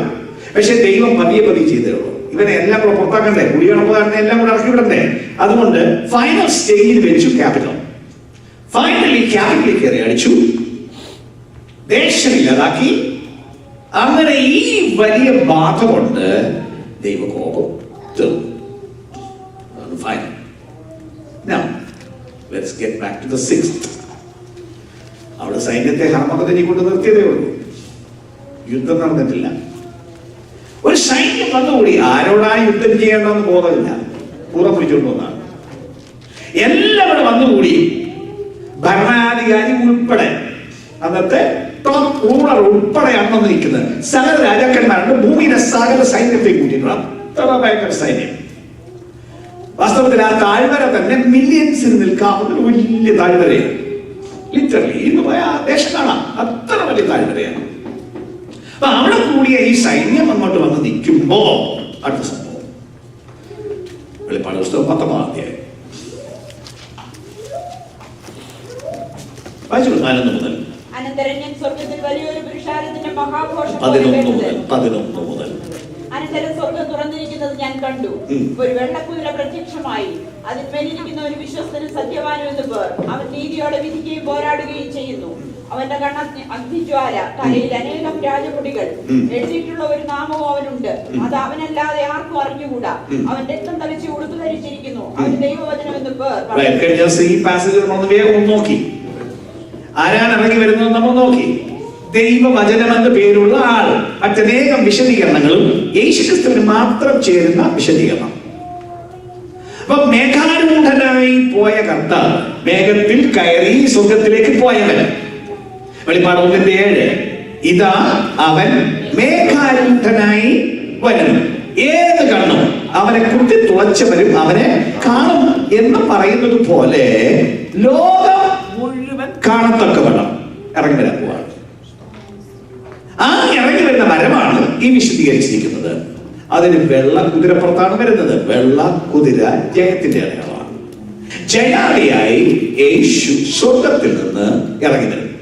അപ്പൊ അങ്ങനെ ഇങ്ങോട്ട് ഇറങ്ങി വരുമ്പോ സ്വർഗത്തിലെ സൈന്യം അവനോട് കൂടെ വരുന്നു. ബാക്കി സ്വർഗത്തിലെ സൈന്യം നിർമ്മലവും ശുഭ്രവുമായ വിശേഷവസ്ത്രം ധരിച്ച് വെള്ളക്കുതിരപ്പുറത്ത് കയറി അവനെ അനുഗമിച്ചു. ജാതികളെ വെട്ടുവാൻ അവന്റെ വായിൽ നിന്ന് മൂർച്ചയുള്ള വാൾ പുറപ്പെടുന്നു. അവൻ ഇരുമ്പുകോൽ കൊണ്ട് അവരെ മേയിക്കും. സർവശക്തിയുള്ള ദൈവത്തിന്റെ കോപവും ക്രോധവുമായ മദ്യത്തിന്റെ ചക്ക് അവൻ മെതിക്കുന്നു. രാജാധിരാജാവും കർത്താതി കർത്താവും എന്ന നാമം അവന്റെ ഉടുപ്പിന്മേലും തുടമേലും എഴുതിയിരിക്കുന്നു. അങ്ങനെ ഇങ്ങോട്ട് ഇറങ്ങി വരികയാണ്. സൈന്യം താഴ്വരയിൽ നിൽക്കുന്നു. സൈന്യം താഴ്വരയിൽ നിൽക്കുമ്പോ യേശുവിന്റെ ഇറങ്ങി വരവെന്ന് പറഞ്ഞാൽ പതിയൊന്നുമല്ല. ഭയങ്കര ജയത്തിന് വേണ്ടി ഇറങ്ങി വരികയാണ്. അഖിലാണ്ടം മുഴുവൻ ദൈവരാജ്യമാക്കി തീർക്കുന്ന പ്രക്രിയക്ക് ഇറങ്ങി വരികയാണ്. കോടി കോടി ദൂതന്മാരുടെ അകമ്പടിയോട് ഇറങ്ങി വരികയാണ്. ഭയങ്കര ആരവാരങ്ങളോട് ഇറങ്ങി വരികയാണ്. ഭയങ്കര ശബ്ദത്തോടെ ഇറങ്ങി വരികയാണ്. അങ്ങനെ ഇങ്ങോട്ട് ഇറങ്ങി വരുമ്പോ സൈന്യം നിൽക്കുന്നപ്പോ മേളിൽ ഒരുത്തൻ ഇറങ്ങി വരും. അടുത്തടുത്ത് വന്നപ്പോ പേര് രാജാതി രാജാവ്, കർത്താതി കർത്താവ്. ഇവിടെ ഭൂമി മുഴുവൻ ഒരുത്തൻ ഭരിച്ച് രാജാതി രാജാവ് എന്ന് പറഞ്ഞിരിക്കുമ്പോ മേളിൽ ഒരുത്തൻ അതിശീഘ്രം താഴേക്ക് ഇറങ്ങി വരുന്നു. പേര് തെളിഞ്ഞു കാണുന്നു. പ്രതിസ്ഥിതി ആലോചിച്ചു. യേശു ഇറങ്ങി വരും. ഇതാ അവൻ മേഘാരൂഢനായി വരും. ഏത് കണ്ണും അവനെ കുത്തി തുളച്ചവരും അവനെ കാണും. ഭൂമിയിലെ ഗോത്രങ്ങളൊക്കെയും അവനെ ചൊല്ലി വിലപിക്കും, വാവിട്ട് നിലവിളിക്കും. അവര് മാത്രമല്ല കാണുന്നത്, ലോകം മുഴുവൻ കാണുന്ന കാഴ്ച. ഈ ശബ്ദത്തിങ്കിൽ രാത്രി, ഒരു ഭാഗത്ത് രാത്രി ആയിരിക്കുമല്ലോ, എന്തായാലും രാത്രി ഈ ശബ്ദത്തിങ്കിൽ ആർക്കിടക്കാൻ പറ്റും? ആരും ചാടി എഴുന്നേൽക്കും. പുറത്തേക്ക് ഇറങ്ങി നോക്കുമ്പോ ഒരുവൻ ഇറങ്ങി വരുന്നു, ക്രൂശിക്കപ്പെട്ടവൻ, രാജാതി രാജാവായി ഇന്ന് ഇറങ്ങി വരുന്ന കാഴ്ച മുഴുവൻ ലോകവും കാണും. ഈ സൈന്യം നോക്കി നിൽക്കുകയാണ് ഇറങ്ങി വരുന്നത്. സ്തോത്രം.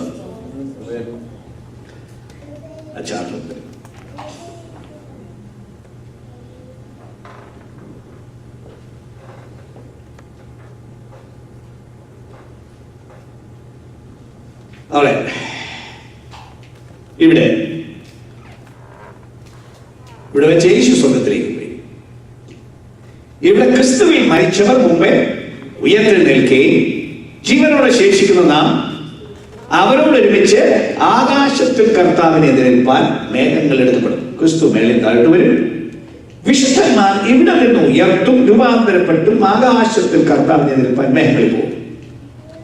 അതിനുശേഷമാണ് ഈ കാലം, ഈ പീഡയുടെ കാലം. ഇത് പുസ്തകം. ഈ പുസ്തകത്തിൽ നടക്കുന്ന സംഭവങ്ങൾ ഭൂമിയിൽ എന്താണ് നടക്കുന്നതെന്നാണ് ഇത് കാണിക്കുന്നത്. ഭൂമിയുടെ മണ്ഡലം ഇത് പുസ്തകം, ഇത് സ്വർഗമണ്ഡലം, ഇത് പാതാള മണ്ഡലം. അതിനാണ് ഈ ചാർട്ട് കളിച്ചിരിക്കുന്നത്. ഓക്കെ. അപ്പൊ ഈ ഭൂമിയിൽ 7 മുദ്ര, 7 കാഹം, 7 ക്രോധകലശങ്ങൾ. മുമ്പ് പറഞ്ഞ 3 വ്യക്തികൾ. ഇതാണ് മഹാസർപ്പം, ഇതാണ് മൃഗം, ഇതാണ് കള്ളപ്രവാചകൻ. ഇവർ 3 പേരും കൂടെയാണ് ഈ കാര്യങ്ങൾ ചെയ്യുന്നത്. ഇവരുടെ 3 പേരുടെ വായിൽ നിന്നാണ് അശുദ്ധാത്മാക്കൾ പുറപ്പെട്ട് സർവഭൂതലത്തിലുള്ള രാജാക്കന്മാരെ യുദ്ധത്തിന് വേണ്ടി വിളിച്ചു ചേർത്തത്. ഇപ്പൊ നമ്മൾ പറയുന്നത് ഇവിടെ വെച്ച് യേശു തന്റെ വിശുദ്ധന്മാരുമായി സഭയുമായി ഭൂമിയിലേക്ക് ഇറങ്ങി വരുന്നു. നേരിട്ട് ഇറങ്ങി വരുന്നു. എവിടെ നിന്ന് പോയോ അവിടേക്ക് തന്നെ ഇറങ്ങി വരുന്നു. എങ്ങനെ പോയോ അങ്ങനെ തന്നെ ഒരു ദിവസം ഇറങ്ങി വരും. വരുമ്പോ താഴ്വരയിൽ സൈന്യം നിൽക്കുന്നു. ഈ ഭരണകർത്താവുണ്ട്, ഇദ്ദേഹമുണ്ട്, സകല സൈന്യമുണ്ട്. അങ്ങനെ നമ്മൾ നിൽക്കുമ്പോ വരുമ്പോ പെട്ടെന്നൊരു അനൗൺസ്മെന്റ്. എന്താണ് അനൗൺസ്മെന്റ്? ബാക്കി വാക്യങ്ങൾ. ഒരു ദൂതൻ സൂര്യനിൽ നിൽക്കുന്നത് ഞാൻ കണ്ടു. അവൻ ആകാശമധ്യേ പറക്കുന്ന സകല പക്ഷികളോടും രാജാക്കന്മാരുടെ മാംസവും സഹസ്രാധിപന്മാരുടെ മാംസവും വീരന്മാരുടെ മാംസവും കുതിരകളുടെയും കുതിരപ്പുറത്തിരിക്കുന്നവരുടെയും മാംസവും സ്വതന്ത്രന്മാരും ദാസന്മാരും ചെറിയവരും വലിയവരുമായ എല്ലാവരുടെയും മാംസവും തിന്നുവാൻ മഹാദൈവത്തിന്റെ അത്താഴത്തിന് വന്നുകൂടുവിൻ എന്ന് ഉറക്കെ വിളിച്ചു പറഞ്ഞു. ഒരു വലിയ ഇൻവിറ്റേഷൻ. ദൈവം വലിയ ഡിന്നർ ഉണ്ടാക്കുന്നു, എല്ലാവരും വന്ന് കഴിക്കാൻ. സാധാരണ പക്ഷികൾക്ക് ഇത്രയും സൂപ്പർ മാംസം കിട്ടുകയില്ല. പക്ഷികൾക്ക് തിന്നാൻ ആരെങ്കിലും മാംസം കൊടുക്കുമോ? ഉടമസ്ഥനുള്ളവരുടെ മാംസം കൊടുക്കുമോ? വല്ല ചത്ത മൃഗത്തിന്റെയോ അല്ലെങ്കിൽ വഴി കിടന്ന ആരെയും വേണ്ടാത്തവന്റെ മാംസം അല്ലെങ്കിൽ കിട്ടുകയുള്ളൂ. ഇവിടെ പറഞ്ഞ രാജാക്കന്മാർ നല്ല തിന്ന് തടിച്ചു കൊടുത്തവന്റെ മാംസം തിന്നാൻ. രാജാക്കന്മാരുടെ മാംസം, സഹസ്രാധിപന്മാരുടെ മാംസം, വലിയ പ്രഭുക്കന്മാരുടെ മാംസം, അങ്ങനെ സൂപ്പർ ഡിന്നർ ഉണ്ടാക്കുന്നു. വരാൻ എല്ലാ പക്ഷികളും ഇഷ്ടം പോലെ തിന്നാൻ വേണ്ടി ഒരു മെസ്സേജ്, ഒരു ഇൻവിറ്റേഷൻ കൊടുക്കുകയാണ്. അങ്ങനെ വലിയ സപ്പർ കൊടുക്കുന്നു. കുതിരപ്പുറത്തിരിക്കുന്നവനോടും അവന്റെ സൈന്യത്തോട് യുദ്ധം ചെയ്യുവാൻ മൃഗവും ഭൂരാജാക്കന്മാരും ഓരോ സൈന്യങ്ങൾ ഒന്നിച്ചു വന്നു കൂടിയത് ഞാൻ കണ്ടു. അങ്ങനെയാണ് വരുന്നത്. അതെ, മൃഗത്തെയും അതിന്റെ മുമ്പാകെ താൻ ചെയ്ത അടയാളങ്ങളാൽ മനുഷ്യരെ ചതിച്ച് മൃഗത്തിന്റെ മുദ്ര ഏൽപ്പിക്കുകയും അതിന്റെ പ്രതിമയെ നമസ്കരിപ്പിക്കുകയും ചെയ്ത കള്ളപ്രവാചകനെയും പിടിച്ചുകെട്ടി ഇരുവരെയും ഗന്ധകം കത്തുന്ന തീപ്പൊയ്കയിൽ ജീവനോടെ തള്ളിക്കളഞ്ഞു. അപ്പൊ യുദ്ധം ആക്ച്വലി നടക്കില്ല. ഇവരങ്ങോട്ട് തിരിയും. രാജാവ് വരുന്നു, തിരിച്ച് യുദ്ധം ചെയ്യാൻ തിരിയും. പക്ഷെ അവരുടെ യുദ്ധം ചെയ്യാൻ പറ്റില്ല.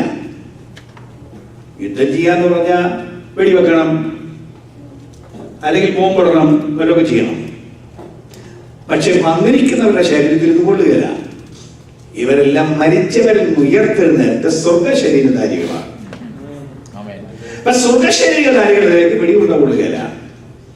തന്നെയല്ല, യേശു നിന്നു കൊടുക്കുന്ന ദൈവത്തിൽ വന്നാലുടെ നേതാക്കന്മാരെ രണ്ടുപേരെയും പിടിക്കും. നേതാക്കന്മാര് ഇദ്ദേഹവുമാണ്. ഇവരെ രണ്ടുപേരെയും പിടിച്ച് നേരെ ചങ്ങലയിട്ട്, ഇനി പ്രത്യേകിച്ച് വിസ്താരമൊന്നുമില്ല, നേരിട്ട് ഫൈനൽ ജയിലിലേക്ക് അങ്ങ് വിടും. അവർക്കുള്ള ഫൈനൽ ജയിലാണ് ഈ കാണുന്ന സ്ഥലം, തീപ്പൊയ്ക. അതാണ് ഫൈനൽ ജയിലിന്റെ പേര്, നരകം എന്ന് പറഞ്ഞല്ലേ. ഇപ്പൊ ഇവർ രണ്ടുപേരെയും നേരെ പിടിച്ച് ജീവനോടെ ഈ തീപ്പൊയ്കയിലേക്ക് തള്ളിയിടും. അവരുടെ രാജകുമാരൻ അവസാനിച്ചു. ബാക്കി ശേഷിച്ചവരെ കുതിരപ്പുറത്തിരിക്കുന്നവന്റെ വായിൽ നിന്ന് പുറപ്പെടുന്ന വാൾ കൊണ്ട് കൊന്ന് അവരുടെ മാംസം തിന്ന് സകല പക്ഷികൾക്ക് തൃപ്തി വന്നു. ബാക്കിയുള്ളവരെ കൊന്നു. എങ്ങനെ കൊന്നു? അവന്റെ വായിൽ നിന്ന് പുറപ്പെടുന്ന വാൾ കൊണ്ടുവന്നു എന്ന് പറഞ്ഞാൽ ദൈവത്തിന്റെ വായിൽ നിന്ന് പുറപ്പെടുന്ന ഒരു വചനം കൊണ്ടുവന്നു. ദൈവത്തിന് ഇത് ചെയ്യാൻ എന്താ പാട്? എങ്ങനെയാ ദൈവം ചെയ്യുന്നത് നമുക്ക് അറിയത്തില്ല. ഇവിടെ പറഞ്ഞിരിക്കുന്നത് എന്തായാലും അവന്റെ വചനം കൊണ്ട് ആണ് ഈ സംഭവം ഉണ്ടാകുന്നത്. എന്റെ ഭാഷയ്ക്ക് ഞാനൊക്കെ പറയാം, അങ്ങനെ തന്നെയാണെന്നല്ലേ ഞാൻ പറഞ്ഞത്. ഞാൻ ഉദാഹരണം പറയുകയാണ്. ഒരു 15 മിനിറ്റ് നേരത്തേക്ക് ഹർമകുളം താഴ്വരയിൽ ഓക്സിജൻ ഫ്ലോ ചെയ്യണ്ട എന്ന് ദൈവം പറഞ്ഞു. ഒരുത്തി ജീവിക്കോ? ഇതിന് വാള് വേണോ? ഇതിന് ഇടി വേണോ? ഇതിന് മിന്നൽ വേണോ? ഒന്നും ആവശ്യമില്ല.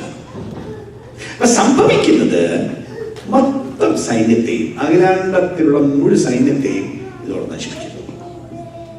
ഒരാളും ബാക്കിയുണ്ടാവില്ല, ഒരാളും രക്ഷപ്പെടില്ല. മുഴു രാജാക്കന്മാർ അവസാനിച്ചു, മുഴു സൈന്യം അവസാനിച്ചു. മെയിൻ ലീഡേഴ്സിന് രണ്ടുപേരെയും പ്രധാനപ്പെട്ട ശിക്ഷയിലേക്ക് തള്ളിവിട്ടു. ഇതാണ് യേശുക്രിസ്തുവിന്റെ ഭൂമിയിലേക്കുള്ള വരവെന്ന് പറയുന്നത്. This is the second coming of Christ. അപ്പൊ കുടിയിറപ്പുകാരൻ ഈ പുള്ളിയോടുണ്ട്. ബാക്കിയുള്ള ഇയാൾ ആക്കെല്ലാം കൊടുത്തു. അവരെ മുഴുവനല്ല, ഒരു വലിയ പങ്കിനെ കുടിയൊഴിപ്പിച്ചു, കൊന്നു കുടിയൊഴിപ്പിച്ചു.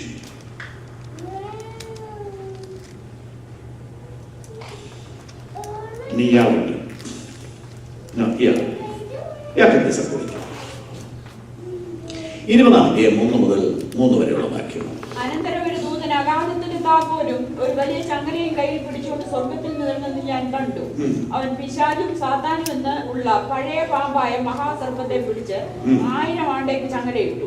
1000 ആണ്ട് കഴിയുവോളം ജാതികളെ വഞ്ചിക്കാതിരിക്കാൻ അവനെ അഗാധത്തിൽ തള്ളിയിട്ടു, അടച്ചു കൂട്ടുകയും മീതെ മുദ്രയിടുകയും ചെയ്തു. അപ്പൊ ഇയാളുടെ മേലുള്ള കാര്യം എന്ന് പറയുന്നത്, ഇയാളുടെ ഇപ്പോഴത്തെ സ്ഥിതി ഹെഡ്ക്വാർട്ടേഴ്സ് അതിന്റെ പാതാളാണെങ്കിലും he's free to travel.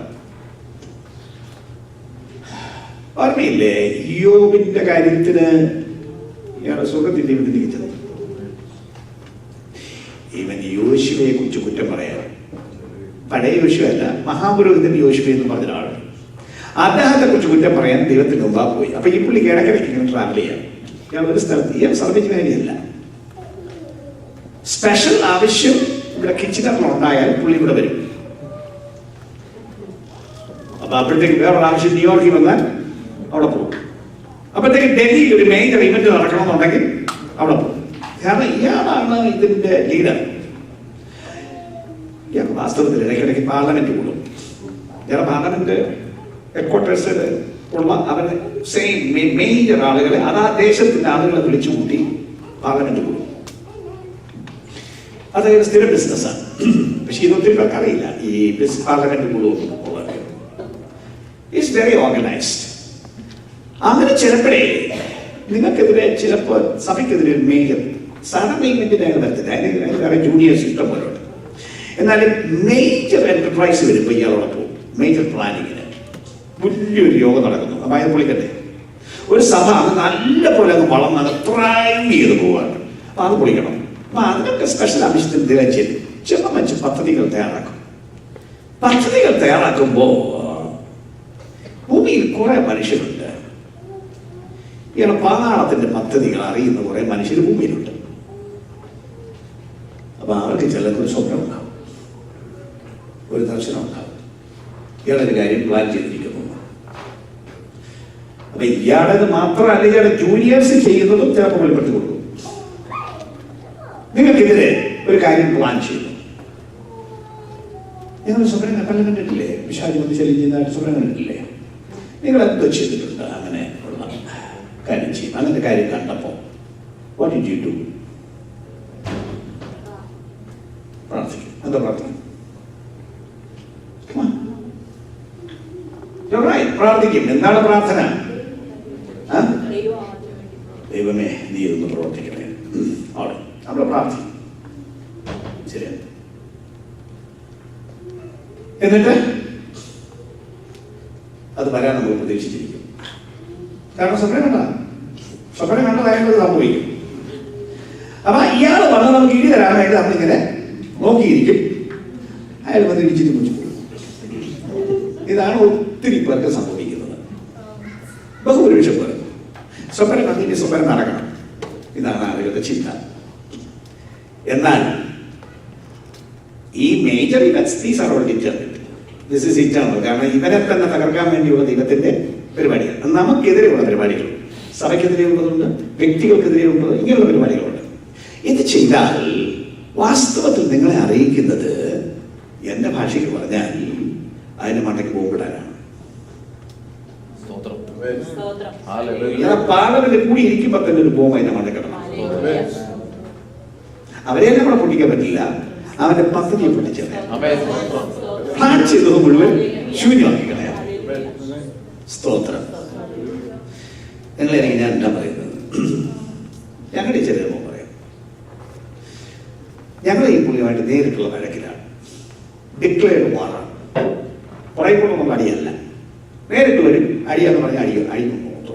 അതാണ് ഞങ്ങളുടെ നിലപാട്. കുറെ വർഷമായി തുടങ്ങിയതാണ്. അതിനെ കുറെ സംഭവങ്ങളൊക്കെ ഉണ്ടായി. അങ്ങനെ ഒരു ദിവസം എനിക്ക് വന്നിട്ട് പറഞ്ഞു, നിന്നെ കൊല്ലാനുള്ള ദിവസം തീരുമാനിച്ചിരിക്കുന്നു പറഞ്ഞു. രാത്രി ഉറക്കെയാണോ എന്ന് പറയുന്നത്. ഭയങ്കര ശബ്ദം, ഉച്ചത്തിൽ കേട്ടതൊക്കെയാണ് എന്റെ മുറി എന്ന് പറയുന്നത്. ഞാൻ പറഞ്ഞു, നീ എന്നെ തൂടില്ല എന്ന് പറഞ്ഞു.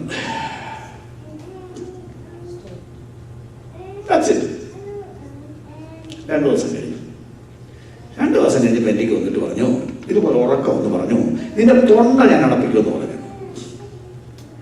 എന്റെ ഈ തൊണ്ട അടയ്ക്കുന്ന തൊണ്ടയല്ല. ചില ആളുകൾ ഇച്ചിരി പ്രസംഗിച്ചാണ് തൊണ്ട അടയ്ക്കും. ഇതങ്ങനെ അടക്കിയതാണ്. ഇത് ഇങ്ങനെ പ്രസംഗിക്കാൻ ഉണ്ടാക്കിയതാണ്. അത് കൊച്ചു കൊച്ചു പ്രസംഗത്തിനൊന്നും അല്ല. ദിവസം 6 മണിക്കൂർ 8 മണിക്കൂർ ഇങ്ങനെയൊക്കെയുള്ള സെമിനാർസ്. രാവിലെ 10 മണിക്ക് തുടങ്ങിയാൽ വൈകിട്ട് 5 മണി വരെ പോകും. ചിലപ്പോൾ രാത്രി ഒരു യോഗം കൂടെ നടത്തും. ആകെ ഒരു ബ്രേക്ക് എന്ന് പറഞ്ഞ് ലഞ്ച് കഴിക്കാൻ സ്വല്പം നേരം ഒന്ന് ബ്രേക്ക് എടുക്കും. We go on. തൊണ്ട അടക്കിയത് എത്ര ദിവസം ചെയ്താലും തൊണ്ട അടക്കിയത്. അങ്ങനെ ഉണ്ടാക്കിയതാണിത്. എന്നെ ആ പണിക്കാണ് ഉണ്ടാക്കിയത്, അല്ല കൊച്ചു പ്രസംഗത്തിന് ഉണ്ടാക്കിയതല്ല എന്നെ. അപ്പൊ എനിക്ക് പറയും തൊണ്ട അടപ്പിക്കുന്നു. ഞാൻ പറഞ്ഞു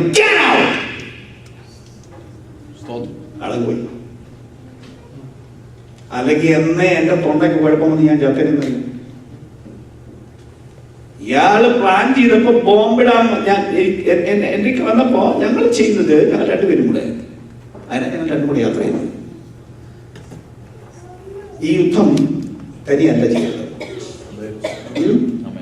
So I take my wife anywhere I go. It's an expensive effort, but we spend and we go. പിന്നീട് ദിവസം എന്തെങ്കിലും പറഞ്ഞു, ഇന്ത്യയിലെ ഏറ്റവും മൂത്ത പൂർവ്വത്തിന്റെ പേര് പറഞ്ഞപ്പോൾ ചിലരോട് പറഞ്ഞു, ഞാനാണ് വന്നിരിക്കുന്നത്, നമ്മൾ തമ്മിലാണ് ഈ യുദ്ധം എന്ന് പറഞ്ഞു. എനിക്ക് പേരറിയാം, പക്ഷേ പുള്ളിയെ കുറിച്ച് കൂടുതൽ അറിയില്ല. പിറ്റേന്ന് ഞാൻ രാവിലെ എൻ്റെ ഓഫീസിൽ ചെന്നു ചില സ്റ്റാഫിനോട് പറഞ്ഞു, എനിക്ക് ഈ പറയുന്ന ആളിനെ കുറിച്ചുള്ള വിവരം എടുത്തോണ്ട് തരാൻ പറഞ്ഞു. അവർ ഇന്റർനെറ്റിൽ പോയി വിവരങ്ങളെല്ലാം എടുത്തോണ്ട് വന്നു. എടുത്തോണ്ട് ഞാൻ പരിശോധിച്ചപ്പോ he is the supreme deity of all the deities of India. ഇന്ത്യയിലെ മുഴുവൻ ഡീറ്റീസിന് തലവനാണ് ഇയാൾ. നമ്മൾ നമ്മുടെ യുദ്ധം എന്ന് പറയും. ആക്ച്വലി 1.5 വർഷം താക്കപ്പൻ യുദ്ധം, എല്ലാ ദിവസവും യുദ്ധം. ഇവൻ ഞങ്ങളുടെ ബോഡിക്കറിയാം. അങ്ങനത്തെ യുദ്ധങ്ങൾ ഒറ്റ ദിവസം പോലും അയാൾ ജയിച്ചില്ല. Not even a single day. തകർപ്പൻ യുദ്ധം. പക്ഷെ ജയം ഞങ്ങൾക്ക്. നമുക്ക് പാമ്പുകളെയും തേളുകളെയും ശത്രുവിന്റെ സകല ബലത്തെയും ചവിട്ടാൻ അധികാരം. ചവിട്ടാണെന്ന് പറഞ്ഞാൽ തിരിഞ്ഞ് തിരിക്കാൻ അധികാരമില്ലാത്തതാണ്. ഭൂമിയിൽ ആർക്കും ആരെയും ചവിട്ടാൻ അധികാരമില്ല, ഏത് പരമാധികാരിക്കും. പക്ഷെ പണ്ടത്തെ രാജാക്കന്മാർ ചവിട്ടുമായിരുന്നു, തിരിച്ചു ചോദിക്കാൻ പറ്റില്ലായിരുന്നു. You have authority to destroy the works of the devil. എന്ത് ചെയ്താലും ചവിട്ടി മെതിച്ചില്ലായ്മ ചെയ്യാൻ നിങ്ങൾക്ക് അധികാരമുണ്ട്. അയാളൊരു കാര്യം ചെയ്യുമെന്ന് പറഞ്ഞാൽ വരുമെന്ന് പറഞ്ഞ് കാത്തിരിക്കുകയല്ല വേണ്ടത്, അപ്പം തന്നെ ഒരു ബോംബിടുക. എന്ത് ബോംബ്? ആത്മാവിന്റെ ഒരു ഭാഷ, ആത്മാവിന്റെ ശബ്ദം, ആത്മാവിന്റെ ഒരു പ്രഖ്യാപനം. ഞങ്ങൾ പറയുന്നത് devil, you cannot do it. You have no authority over me. ഞങ്ങൾ പറയും I am the temple of the Holy Spirit. You devil, you have nothing to do with my body because this is God's temple. Get out. That's it. അതിന്റെ പറയുന്നത് ഒത്തിരി പ്രാർത്ഥിക്കുന്നുണ്ട്. Declare it, you're free. Socket എടുത്തു പറഞ്ഞാൽ we say no devil, you have no right over my body. You cannot do it. Always be doing. Always be doing. എന്നെ കൊല്ലണമെന്നാണ് കൂടുതൽ ആഗ്രഹം. കാരണം ഞങ്ങൾ ഇത് ഇങ്ങനെ പഠിപ്പിച്ച ആളുകളെ ഇതിന് ട്രെയിൻ ചെയ്യുന്നതാണ് പഠിക്കൊടുക്കുന്നത്. ഞങ്ങൾ യുദ്ധം ചെയ്യാനും കൂടുതൽ ആളുകളെ ട്രെയിൻ ചെയ്യുന്ന ജോലി കൂടെ ഞാൻ we go for that. There is special training for these things. അങ്ങനെ വരുമ്പോൾ ഞങ്ങളോട് ഭയങ്കര ദേഷ്യമാണ്. പക്ഷെ എല്ലാ ദേഷ്യം കാണിച്ചാലും ഒരു അധികാരവും ഞങ്ങളുടെ പേരില്ല. അതുകൊണ്ട് വല്ലതൊക്കെ സ്വപ്നം കണ്ടും വെച്ച് അത് വരാൻ വേണ്ടി കാത്തിരിക്കരുത്. സ്വപ്നം കണ്ടും കിടന്ന് ഉറങ്ങരുത്, അന്നേരം ചാടി എഴുന്നേക്കണം. നേരം വെളുക്കാൻ വേണ്ടി കാത്തിരിക്കരുത്, ആരെയും വിളിച്ച് പ്രാർത്ഥിപ്പിക്കാനും നോക്കണ്ട, അന്നേരം ചാടി എഴുന്നേക്കണം. ഭർത്താവ് ഉറങ്ങുകയാണെങ്കിൽ അദ്ദേഹത്തോടെ വിളിച്ചുണർത്തണം. ഭർത്താവാണ് കണ്ടതെങ്കിൽ ഭാര്യയെ കൂടെ വിളിച്ചുണർത്തണം. സ്തോത്രം. ക്ഷീണിച്ച് കിടക്കുകയായിരിക്കും, പക്ഷേ അന്ന് അടിയിലെന്നും വെച്ച് പോയാൽ പിന്നെ എത്ര നാൾ ഉറക്കളക്കേണ്ടി വരും? അതിനേക്കാൾ അന്നേരം തന്നെ ഒരു 10 മിനിറ്റ് എഴുന്നേറ്റ് ചാടി എഴുന്നേറ്റ് അതിന്റെ ശക്തിയെ തകർത്തും വെച്ച് പോയാൽ നിങ്ങളെ തൊടാനുള്ള ബാധകൾക്ക് നിങ്ങളെ തൊടാൻ പറ്റില്ല. അങ്ങനെ ഒരു ആത്മമണ്ഡലമുണ്ട്.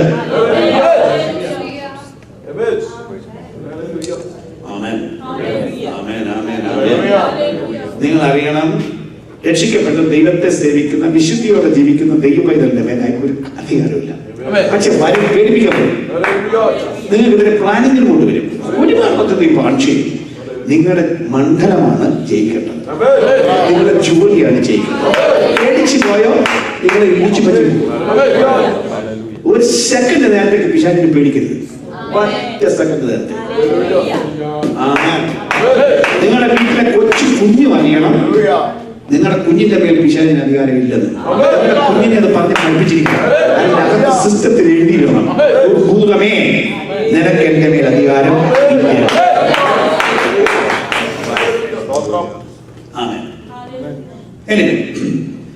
അപ്പൊ ഇയാൾ ഇന്ന് യാത്ര ചെയ്യുന്നു. ഇയാളെ ഒരു 1000 ആണ്ടേക്ക് ചങ്ങലയിട്ട് ഇയാളെ അയാളുടെ ഹെഡ്ക്വാർട്ടേഴ്സിൽ കൊണ്ടുപോയി കൂട്ടിയിടും. ഇയാളെ കൂട്ടിയിടുമ്പോൾ അയാളുടെ ജൂനിയേഴ്സിനെ മുഴുവൻ കൊണ്ടുപോയി കൂട്ടിയിട്ടില്ല. അയച്ച കക്ഷികളെയും ഇന്ന് ഈ ആകാശത്തിൽ സ്വതന്ത്രമായി സഞ്ചരിക്കുന്ന സകല എണ്ണത്തിനെയും അവിടെ കൊണ്ടുപോയി ചെയ്യില്ല. 1000 ആണ്ടേക്ക് ഒരെണ്ണത്തിന് പുറത്തു വരാനെന്ന് പറഞ്ഞില്ല. അവർ ഓപ്പറേഷൻ അതിനകത്ത് മാത്രം പരിമിതപ്പെടും. എന്തിന്? അവിടെ എഴുതിയിരിക്കുന്നു ജാതികളെ വഞ്ചിക്കാതിരിക്കാൻ. ഇത് പറഞ്ഞാൽ എന്റെ ഭാഷയ്ക്ക് തന്നെ പറയാം. യേശു ക്രിസ്തു ഭരിക്കാൻ വരുമ്പോ പ്രതിപക്ഷ നേതാവിനെ ആദ്യമേ കൂട്ടും. യേശു ക്രിസ്തുവിന്റെ ഭരണത്തിൽ പ്രതിപക്ഷം ഇല്ല. അറിയാം, അതാണ് ദൈവഭരണം. ദൈവഭരണത്തിൽ പ്രതിപക്ഷം ഇല്ല. പ്രതിപക്ഷത്തെ 1000 ആണ്ടയ്ക്ക് നേതാവിനെ കൂട്ടിയിരുന്നുകൊണ്ട് പ്രതിപക്ഷത്തെ ഒരത്യവൃത്തം മിണ്ടുകയാണ്. ആരെങ്കിലും മര്യാദയ്ക്ക് 1000 യേശു അക്ഷരാർത്ഥത്തിൽ രാജാവായി വാഴാൻ പോവാണ്. അവിടുത്തെ കൂടെ നമ്മൾ മാറാൻ പോവാണ്. അപ്പൊ നമ്മുടെ ഭരണകാലത്ത് പിശാചിന് ഒരു പണിയും ചെയ്യാൻ ഒറ്റയൊരു മനുഷ്യനൊരു കുഴപ്പം കാണിക്കുകയില്ല. ഒരുത്തം മോഷ്ടിക്കുകയില്ല, ഒരുത്തം കള്ളം പറയുകയില്ല, ഒരുത്തം വ്യഭിചാരം ചെയ്യില്ല, ഒരു തിന്മയും കാണിക്കുകയില്ല. നല്ല ഒന്നാം തരം മനുഷ്യരായിട്ട് ജീവിക്കും. അപ്പൊ നമ്മുടെ ഭരണകാലത്ത് ആരെയും അടിക്കേണ്ടി വരില്ല, പോലീസിനെ എത്തിയില്ല, ഒരു ശല്യമില്ല. അങ്ങനെ 1000 ആണ്ട് ഭരിക്കുമ്പോ ഇയാളെ കൂട്ടി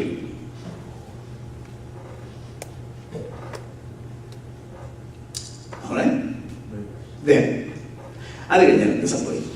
അതിന്റെ ശേഷം അവനെ അല്പകാലത്തെ കഴിച്ചുവിടേണ്ടത്. അതുകൊണ്ട് പിന്നെ അതിനെ പറയാം. അടുത്തത് ഞാൻ ന്യായാസനങ്ങളെ കണ്ടു. ഞാൻ ന്യായാസനങ്ങളെ കണ്ടു, പ്ലൂറൽ. അവയിലിരിക്കുന്നവർക്ക് ന്യായവിധിയുടെ അധികാരം കൊടുത്തു. അവയിലിരിക്കുന്നവർക്ക് പ്ലൂറൽ ന്യായവിധിയുടെ അധികാരം കൊടുത്തു. യേശുവിന്റെ സാക്ഷ്യവും ദൈവവചനവും നിമിത്തം തല ഛേദിക്കപ്പെട്ടവരും മൃഗത്തെയോ അതിന്റെ പ്രതിമയെയോ നമസ്കരിക്കാതിരുന്നവരും നെറ്റിയിലും കൈവേലും അതിന്റെ മുദ്ര കൈക്കൊള്ളാതിരുന്നവരുമായവരുടെ ആത്മാക്കളെയും ഞാൻ കണ്ടു. അവർ ജീവിച്ച 1000 ആണ്ട് ക്രിസ്തുവിനോട് കൂടി വാണു. മരിച്ചവരിൽ ശേഷം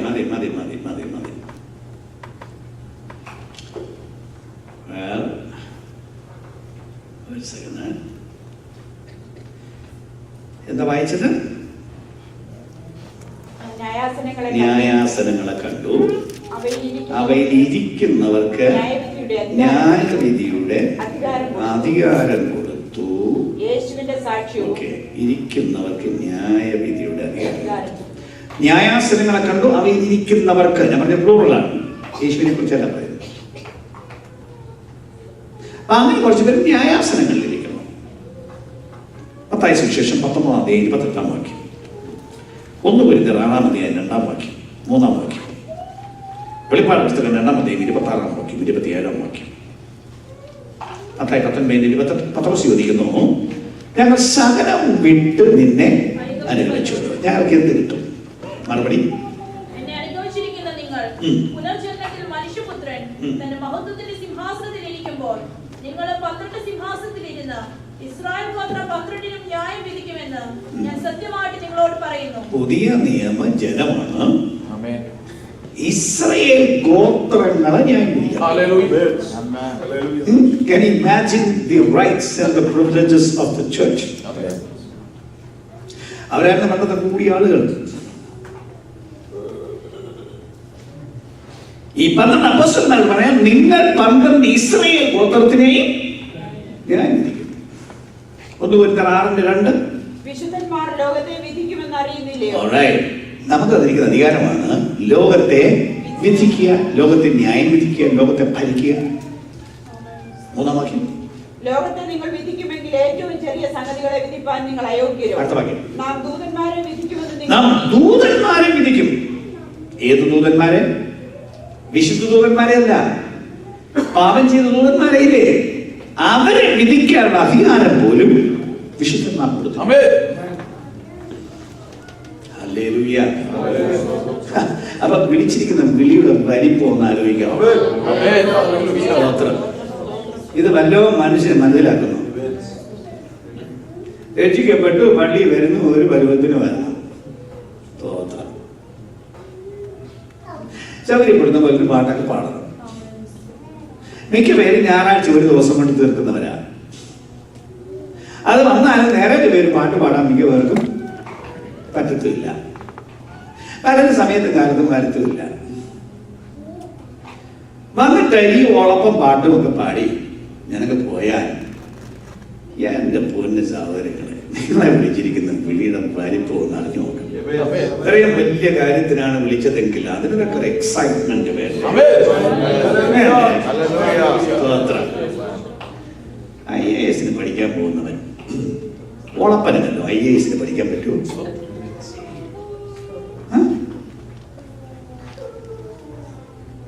ഇന്നിപ്പോ ഞാൻ ഒരു മെസ്സേജ്, ഒരു IPS ഓഫീസറോട് ഒരു മെസ്സേജ് ചെയ്തിരുന്നു.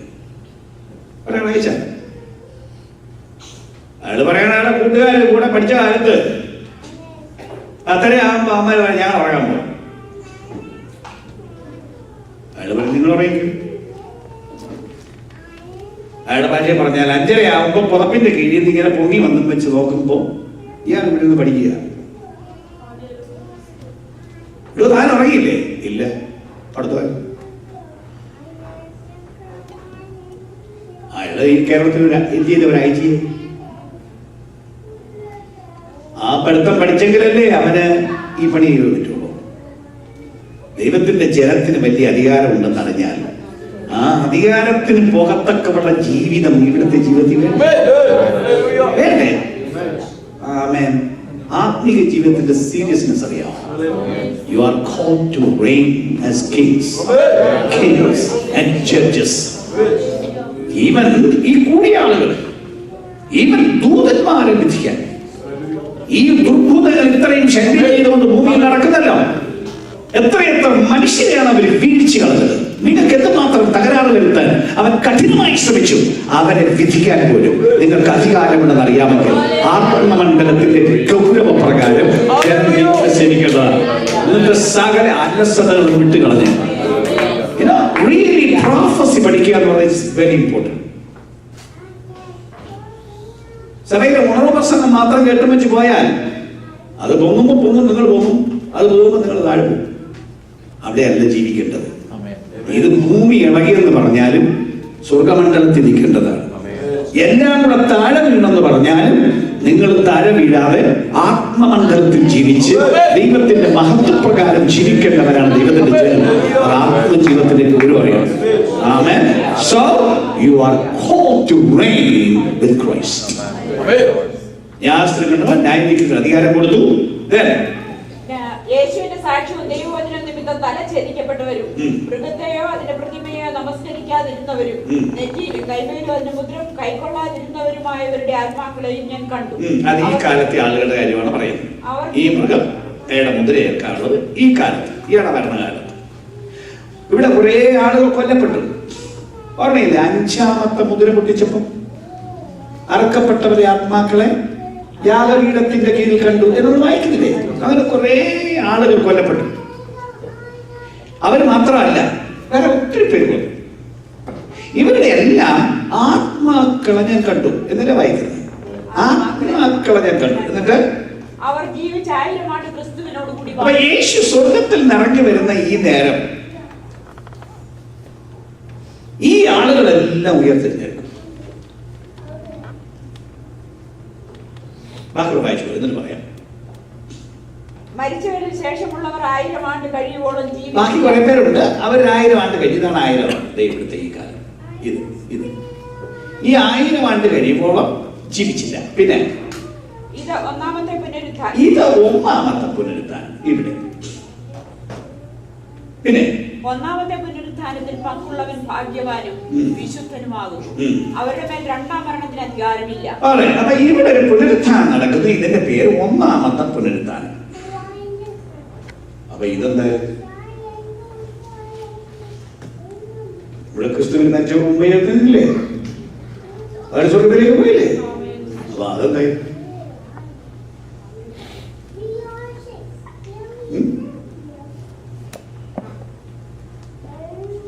സമരം 1 കൊരിന്ത്യർ 15-ാം അധ്യായം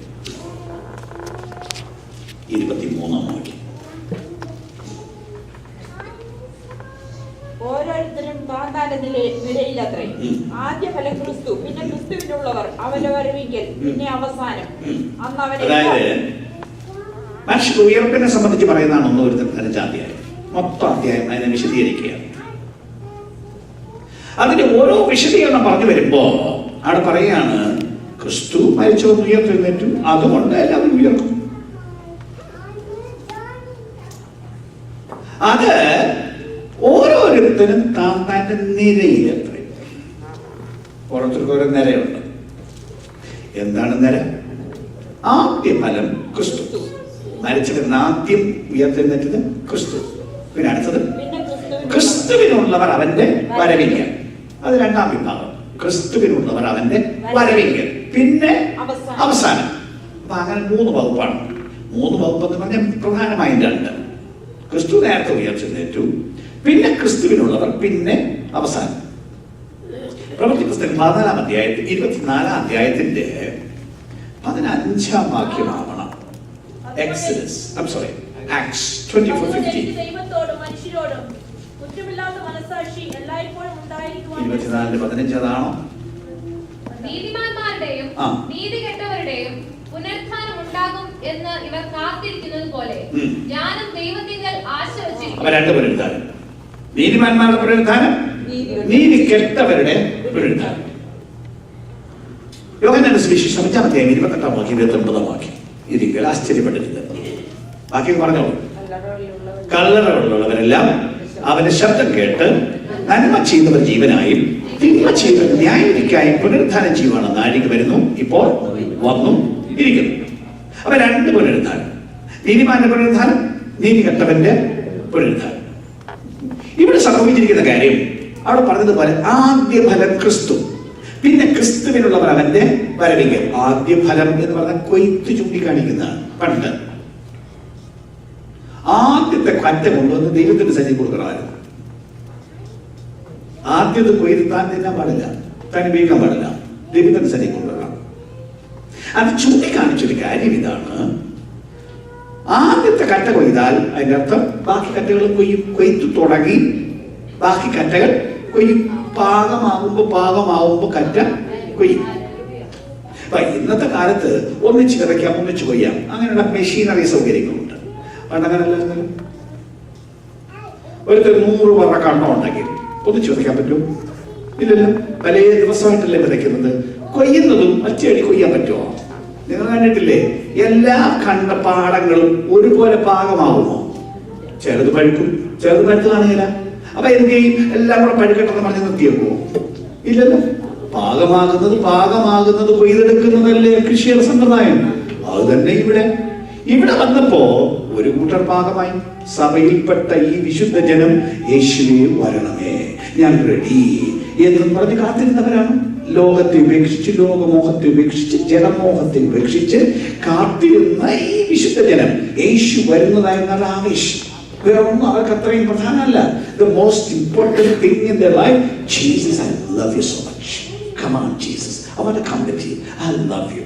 ഇങ്ങനെ പറഞ്ഞ ഒരു കൂട്ടം ആളുകൾ അവര് ഇവിടെ റെഡിയായിരുന്ന അവരെ കൊണ്ടുപോയി. ബാക്കി ഒരു കൂട്ടം ആളുകൾ അത്രയും റെഡി ആകാത്തവർ കുറെ പേര് ഇവിടെ പോയി. ഇവിടെ പിന്നെ പല സംഭവങ്ങൾ ഉണ്ടായി. ഇവിടെ ഇടയ്ക്ക് വെച്ച് കുറെ ഉയർപ്പുകൾ നടന്നു. എന്നാൽ കുറെ പേര് ഇവിടെ കൊല്ലപ്പെട്ടു വിശ്വാസത്തിന് വേണ്ടി. ആ കൊല്ലപ്പെട്ടവരെല്ലാം കൂടി ഇവിടെ വരുമ്പോ, യേശു ഭൂമിയിലേക്ക് ഇറങ്ങി വരുമ്പോ മരിച്ചവരിൽ നിന്ന് ഉയർത്തെഴുന്നേൽക്കും. അവർ സ്വർഗത്തിലേക്ക് പോവില്ല. യേശു വരുമ്പോ അങ്ങോട്ടങ്ങ് ജോയിൻ ചെയ്യും. അതാണ് ഇവിടെ പറയുന്നത്. അപ്പൊ ഇത് ഒന്നാമത്തെ പുനരുദ്ധാനം എന്ന് പറയുന്നത് ഒന്നാം വിഭാഗത്തിന്റെ പുനരുദ്ധാനം, നീതിമാന്റെ പുനരുദ്ധാനം. അത് ഒന്നാമത്തെ വകുപ്പാണ്. പിന്നെ അവസാനം അത് അല്ലാത്തവരുടെ ദുഷ്ടന്മാരുടെ പുനരുദ്ധാനം. അവർ എന്ത് സംഭവിക്കും? അവർ ദൈവത്തിനും ക്രിസ്തുവിനും പുരോഹിതന്മാരായി ക്രിസ്തുവിനോടുകൂടെ 1000 ആണ്ട് ദൈവത്തിനും ക്രിസ്തുവിനും പുരോഹിതന്മാരായി ക്രിസ്തുവിനോടുകൂടെ 1000 ആണ്ട് അവര് വാഴും. അപ്പൊ യേശു വരുന്നത് രാജ്യം സ്ഥാപിക്കാനാണ്. അക്ഷരാർത്ഥത്തിൽ ഭൂമിയിൽ ഒരു രാജ്യം സ്ഥാപിക്കാൻ വേണ്ടി. ആത്മീക രാജ്യം അല്ലത്, ലിറ്ററൽ അക്ഷരാർത്ഥമുള്ള രാജ്യം. ഇന്ന് കാനഡയ്ക്ക് ഒരു ഭരണമുണ്ടെന്ന് പറയുന്നത് പോലെ, ഒരു ദേശമുണ്ട്, ഇവിടെ ഭരണമുണ്ടെന്ന് പറയുന്നത് പോലെ, യേശു ലോകത്തിൽ വന്ന് അക്ഷരാർത്ഥത്തിൽ രാജാവായിരിക്കും. ഇതുപോലൊരു ഭരണം. കാരണം അതിന്റെ നേച്ചർ വേറെയാണ്. But literally there will be a rule. ആമേൻ. അങ്ങനെ 1000 ആണ്ട് വാഴും. ആ കാലത്തെ കുറിച്ച് വെളിപ്പാട് പുസ്തകം അധികം പറഞ്ഞിട്ടില്ല. ഞാൻ അതിനൊക്കെ വായിച്ചു. 1000 ആണ്ട് വാഴും എന്നൊരു സ്റ്റേറ്റ്മെന്റേ ഉള്ളൂ. എന്നാൽ പണ്ട് തൊട്ട് പറഞ്ഞിരുന്ന ഒരു രാജ്യത്തിന്റെ വാദത്വമുണ്ടല്ലോ. ദൈവരാജ്യം പഴയ നിയമത്തിൽ തൊട്ട് പറയുന്നതാണ് ദൈവരാജ്യം. യേശു വന്നതും ഈ രാജ്യം സ്ഥാപിക്കാനാണ്. യേശു ഡിക്ലെയർ ചെയ്തതും ദൈവരാജ്യമാണ്. പക്ഷെ ദൈവരാജ്യത്തിന്റെ ഒരു ആസ്പെക്ട് ആണ് യേശു പ്രധാനമായും ഭൂമി വെച്ച് പറഞ്ഞത്. അത് യേശു പറഞ്ഞ രാജ്യം ഐഹികം അല്ല. പക്ഷേ പണ്ട് തൊട്ടുള്ള വാഗ്ദത്തം നിവർത്തിച്ചു കൊടുക്കാൻ വേണ്ടിയാണ് യേശു വന്നത്. അന്നേരം യേശു ഒരു അക്ഷരിക രാജ്യം സ്ഥാപിക്കാൻ വന്നില്ല. നമ്മൾ നേരത്തെ പറഞ്ഞ പോലെ ഇന്ന് ദൈവത്തിന്റെ രാജ്യമുണ്ട്. എന്താണ് ഇന്ന് ദൈവത്തിന്റെ രാജ്യം നമ്മൾ പറഞ്ഞു. എന്താണ് ഇന്ന് ദൈവരാജ്യം? നമ്മളാണ് ദൈവരാജ്യം. ദൈവം എവിടെ ഭരിക്കുന്നു ദൈവരാജ്യം. ഇന്ന് ഭരിക്കുന്നത് ഭൂപ്രദേശത്തെ അല്ല. ഭൂപ്രദേശത്തെ ഭരിച്ചാൽ അതിനെ രാജ്യം എന്ന് വിളിക്കാൻ പറ്റില്ല. മനുഷ്യരുണ്ടെങ്കിലേ രാജ്യം എന്ന് വിളിക്കത്തുള്ളൂ. മനുഷ്യരില്ലാത്ത ദേശത്തിന് ഭരണമുണ്ടോ? ഇല്ല. മനുഷ്യർക്കേ ഭരണമുള്ളൂ. മൃഗങ്ങളെ ഭരിക്കാൻ പറ്റില്ല, മനുഷ്യരെ ഭരിക്കാൻ പറ്റുള്ളൂ. അപ്പൊ രാജ്യം എന്ന വാക്കിന്റെ ശരിയായ അർത്ഥം മനുഷ്യരെന്നാണ്, ഇൻ ദ പ്രാക്ടിക്കൽ സെൻസ്. അപ്പൊ ഇന്ന് ദൈവരാജ്യം എന്ന് പറയുന്നത് ആരെ ദൈവം ഭരിക്കുന്നു അവരിന്ന് ദൈവരാജ്യമാണ്. പക്ഷെ നമ്മൾ നേരത്തെ പറഞ്ഞു ദൈവത്തിന് എല്ലാത്തെയും ഭരിച്ചേ പറ്റുള്ളൂ. കാരണം എല്ലാത്തെയും ദൈവം ഉണ്ടാക്കിയതാണ്. അതുകൊണ്ട് എല്ലാത്തെയും ദൈവത്തിന് ഭരിക്കണം. സകല ജീവജന്തുക്കളെയും ഭരിക്കണം, സകല അഖിലാണ്ടത്തെയും സകലത്തെയും ഭരിക്കണം. ആ ഭരണം ഭൂമിയിൽ സ്ഥാപിക്കാൻ യേശു ഇറങ്ങി വരികയാണ്. അങ്ങനെയുള്ള അക്ഷരാർത്ഥത്തിൽ ഭരണം ഉണ്ടാവും. ഒന്നുകൂടെ പറയും, ഇന്നത്തെ ഗവൺമെന്റ് റിയൽ ആയിരിക്കുന്നത് പോലെ, ഫിസിക്കൽ ആയിരിക്കുന്നത് പോലെ ദൈവരാജ്യം will be real and physical. Literal physical kingdom. അതിനകത്ത് സ്ഥാനം വഹിക്കേണ്ടവരാണ് ദൈവത്തിന്റെ ആളുകൾ. ഇന്നലെ പറഞ്ഞതുപോലെ ചിലർ ഗവർണർമാരായിരിക്കണം, ചിലർ കളക്ടർമാരായിരിക്കണം, ചിലർ തഹസീൽദാർമാരായിരിക്കണം, ചിലർ വില്ലേജ് ഓഫീസർമാരായിരിക്കണം. അങ്ങനെ ഓരോരോ തസ്തിക ഏറ്റെടുക്കേണ്ടവരാണ് ഈ ദൈവത്തിന്റെ ആളുകൾ. അതെല്ലാം depends on what? Depends on what? ഇന്ന് വല്ലതും ചെയ്തതിന്റെ അടിസ്ഥാനത്തിലാണ് അവിടെ കിട്ടുന്നത്. എത്രയും ചെയ്തോ അതിന്റെ അടിസ്ഥാനത്തിലാണ് ഭരണം വരുന്നത്. 10 പട്ടണം വരുത്താൻ കൊടുക്കണമെങ്കിൽ അതിന് തക്കവണ്ണം പണി അവൻ ചെയ്തിരിക്കണം. 5 പട്ടണം കിട്ടണമെങ്കിൽ അതിന് തക്കവണ്ണം പണി ചെയ്യണം. ഒരു പണിയും ചെയ്യാത്തവരെ വിശ്വാസിയുള്ള അവർക്ക് എന്ത് സംഭവിക്കും എന്ന് നമ്മൾ പറഞ്ഞു. വേദപുസ്തകത്തിൽ എന്ത് സംഭവിക്കും? ഒരു വകയില്ലാതെ ഒരു മൂലപ്പേരി കിട്ടി. പ്രതിഫലം കിട്ടാത്ത ഒരുപാട് മനുഷ്യർ സ്വർഗത്തിലുണ്ട്. ഒരുപാട് മനുഷ്യർ.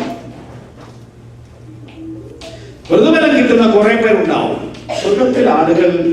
ആളുകൾ തിരിച്ചറിയാൻ ദാനിയേൽ 12:3 ഭയങ്കര ഔട്ട്സ്റ്റാൻഡിങ് ആളുകളുണ്ടാവും അവിടെ. ചിലരെ കണ്ടാൽ അവരുടെ ശോഭ കാണുമ്പോഴാണ് അവർ റാങ്ക് നിർണ്ണയിക്കുന്നത്. എല്ലാവരും യേശുവിനെ പോലെ ശരീരം പ്രാപിക്കുമെങ്കിലും അതിന്റെ ഗ്ലോറി ഡിഫേഴ്സ്. ഭയങ്കര ഔട്ട്ഷൈനിങ് ഗ്ലോറിയാണ്. ലോകത്തിലെ ആളുകളെല്ലാം ബഹുമാനിച്ചു എന്ന് പറഞ്ഞു കിട്ടുകയില്ല. ഓരോരുത്തരും അവനവന്റെ പ്രവൃത്തിയെ വിലയിരുത്തുന്ന ദൈവം അവരവർക്ക് കൊടുക്കും. ആമേൻ. അതിനനുസരിച്ചാണ് ഭരണം, അതിനനുസരിച്ചാണ് അവരുടെ റാങ്ക്, അതിനനുസരിച്ചാണ് അവരുടെ മഹത്വം, അതിനനുസരിച്ചാണ് അവരുടെ വേഷം.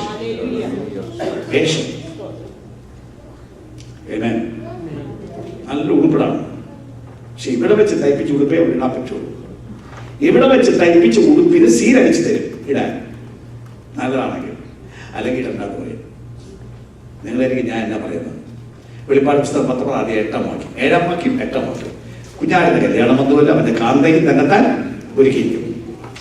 അടുത്തത്, അവൾക്ക് ശുദ്ധവും ശുഭ്രവുമായ വിശേഷ വസ്ത്രം ധരിപ്പാൻ കൃപ ലഭിച്ചിരിക്കുന്നു. ആ വിശേഷ വസ്ത്രം വിശുദ്ധന്മാരുടെ നീതി പ്രവർത്തികൾ തന്നെ.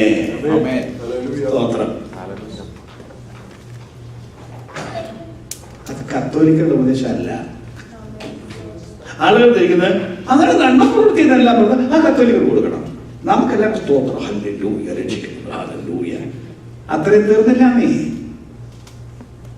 കഷ്ടപ്പെടുന്ന ഒരുത്തന് നിങ്ങൾ ചെയ്തതെല്ലാം യേശുവിന് ചെയ്തു, നിങ്ങൾ ചെയ്യാത്തതെല്ലാം യേശുവിന് ചെയ്തില്ല. പൈസ അങ്ങനെ വല്ല ആവശ്യത്തിനല്ല. അങ്ങനെ ധരിക്കരുത്. പൈസ എല്ലാം ശേഖരിച്ച് വെച്ചേക്കുന്നല്ല. വേദപുസ്തകത്തിന്റെ ഭാഷയ്ക്ക് എന്റെ ഭാഷയ്ക്കും പറഞ്ഞാൽ പൈസ ഉപയോഗിക്കാനാണ്. അല്ല പൈസ ഉപയോഗിക്കും. എല്ലാം കൂടെ ശേഖരിച്ചു വെച്ച് ചാവുമ്പോൾ കൊണ്ടുപോകാൻ പറ്റും? ആരെങ്കിലും 5 പൈസ തന്നു വിടുവോ? ഒരു നല്ല പേന പോക്കറ്റിൽ കിടന്നെങ്കിൽ അതുപോലും ഊരി എടുക്കത്തില്ലേ? ഒരു വാച്ച് കെട്ടിയിരുന്നെങ്കിൽ അത് ഊരിയിട്ടല്ലേ കുഴി വെക്കത്തുള്ളൂ. എന്റെ ഭാഷയ്ക്ക് പറഞ്ഞാൽ ഈ മൂക്കയെടുക്കുന്ന ഈ ഒരു സൂത്രമുണ്ട്, ഇത് മാത്രം തന്നുവിടും. കാരണം ഇത് വേറെ ഒരുത്തരം കൊടുത്തില്ല. ഇതല്ലേ ഭൂമിയിൽ മൊത്തം കാണുന്നത്. ഒന്നും തന്നുവിടില്ല. വല്ലതും വേണോ? സ്വർഗത്തിൽ ഒരു ബാങ്ക് ഡിപ്പോസിറ്റ് വേണം. സ്വർഗത്തിലെ ബാങ്ക് ഡിപ്പോസിറ്റ് എന്ന് പറയുന്നത് 2 വഴിയാണ്. 1, ദൈവത്തിന്റെ വേലയ്ക്ക് കൊടുക്കണം. 2, മത്തായി 25-ാം അധ്യായം 31 മുതലുള്ള വാക്യങ്ങൾ വായിച്ചു പോകണം. പാവപ്പെട്ടവർ കൊടുക്കണം. അത് അവരുടെ ഡിപ്പോസിറ്റാണ്. ഈ 2 ഡിപ്പോസിറ്റേ സ്വർഗത്തിലുള്ളൂ. നിങ്ങൾ തിന്നതെല്ലാം ഇവിടെ തീർന്നു.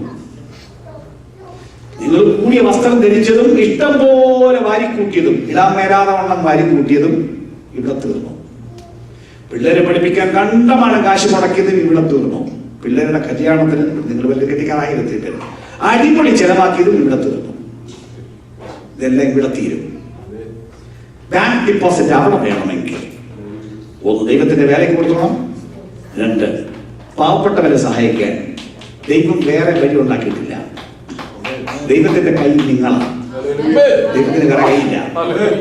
ഒത്തിരി പേര് കൊണ്ട് പ്രാർത്ഥിക്കും, കർത്താവ് ഒരു ഭയങ്കര കഷ്ടത്തിലാണ്, കർത്താവ് അവരെ സഹായിക്കണേ കർത്താവേ എന്ന് പറഞ്ഞാൽ നിങ്ങൾ എന്താ പറഞ്ഞതിന്റെ അർത്ഥം? ദൈവം സ്വർഗത്തിൽ എന്ന് പറയാം കറൻസി നോട്ട് അവരുടെ വീട്ടിലോട്ട് ഇട്ടു കൊടുക്കണമേ ദൈവമേ. സ്വർഗത്തിൽ കറൻസി അടിക്കുന്നുണ്ടോ? സ്വർഗത്തിൽ കറൻസി ഇല്ല. കാനഡയിൽ ചെലവാക്കാനുള്ള കറൻസി ഇവിടെയാണ് അടിക്കുന്നത്. കാനഡയിൽ ആർക്കെങ്കിലും കൊടുക്കാനുള്ള പൈസ ഇവിടെയാണുള്ളത്. അത് കനേഡിയൻ മാത്രം ഇവിടെ മാത്രമല്ല ഉപയോഗിക്കുന്നത്, വേറെ പല രാജ്യങ്ങൾക്കും ഉപയോഗിക്കാം. നിങ്ങളുടെ കയ്യിലിരിക്കുന്ന പൈസ കൊടുക്കാനാണ് ദൈവം പറഞ്ഞത്, അല്ല സ്വർഗത്തിൽ നിന്ന് പൈസ കൊടുക്കണമെന്നല്ല നിങ്ങൾ പ്രാർത്ഥിക്കേണ്ടത്. ദൈവം പറഞ്ഞ് കൊടുക്കാൻ പറയും. അത് കൊടുത്താൽ ബാങ്ക് ഡിപ്പോസിറ്റ് അവിടെ ഉണ്ടാവും. അപ്പൊ അവിടെ ചെല്ലുമ്പോൾ ആളുകളെ കണ്ടാൽ അറിയാം ഓരോരുത്തരുടെ റാങ്ക്. ഇവിടുത്തെ പ്രവൃത്തിക്കനുസരിച്ച് റാങ്ക്. ഉടുപ്പ് ഇത് ഉടുപ്പ്, ഓരോരുത്തരുടെ ഉടുപ്പ് കണ്ടാൽ, പട്ടാളക്കാരന്റെ ഉടുപ്പ് കണ്ട്, പോലീസുകാരന്റെ ഉടുപ്പ് കണ്ടല്ലേ അവന്റെ റാങ്ക് അറിയുന്നത്. എന്നതുപോലെ സ്വർഗത്തിൽ ചെല്ലുമ്പോൾ ഉടുപ്പ് നോക്കിയാൽ മതി, ഇയാൾ റാങ്ക് അറിയാം. നല്ല ഉടുപ്പുകൾ ധരിച്ചിട്ടുണ്ടോ? ദിവസം ധരിച്ചോണം, അതിന് തുന്നി ചേർക്കണം. ആമേൻ. അവിടെ ചെല്ലുമ്പോ എല്ലാ ഉടുപ്പും ഇടാൻ തരത്തില്ല. കാരണം ചില പുള്ളികൾ വല്ലവരും കാണാൻ വേണ്ടി കൊടുത്തുകളെ, പേരുണ്ടാക്കാൻ വേണ്ടി കൊടുത്തുകളെ, അങ്ങനെ കൊടുക്കുന്ന പുള്ളികളുണ്ട്. അവിടെ ചെല്ലുമ്പോ അതിന് മാർക്കില്ല. അതെല്ലാം ചുട്ടും ഒന്ന് കൊടുത്ത് 10-ാം തീയതി തീക്കകത്തോടെ കയറ്റി വിടും. തീക്കകത്തോടെ കയറ്റി അപ്പുറത്ത് കൊടുക്കുമ്പോഴത്തേക്ക് ഒരു വകയില്ല, എല്ലാം കത്തിപ്പോകും. എന്നാൽ ആരും അറിയാതെ, തങ്ങളുടെ നേട്ടത്തിന് വേണ്ടിയല്ലാതെ, പേരിന് വേണ്ടിയല്ലാതെ, ദൈവത്തെ സ്നേഹിച്ചു കൊടുത്തവനെല്ലാം ഭൂമിയിൽ ആരും കേട്ടിട്ടുണ്ടാവില്ല, ഭൂമിയിൽ ആരും അറിഞ്ഞിട്ടുണ്ടാവില്ല. പക്ഷെ അത് മുഴുവൻ കണ്ടവൻ അന്നത്തെ ദിവസം ഭയങ്കര റാങ്ക് ഡിഫറൻസ് ഒക്കത്തിലുണ്ട്. Oh glory hallelujah. എനിവേ, നമ്മൾ ധരിക്കാൻ പോകുന്ന ഭരണത്തെ കുറിച്ച് ഇപ്പോൾ നോക്കി വെച്ച് നിർത്താം. എന്താണ് ആ ഭരണം? പറഞ്ഞല്ലോ, വെളിപ്പാട് പുസ്തകത്തിന് വിശദീകരണം ഇല്ല. ഇതിന്റെ വിശദീകരണം പഴയ നിയമത്തിലെ കുറെ ഭാഗത്താണ് പറഞ്ഞിട്ടുള്ളത്.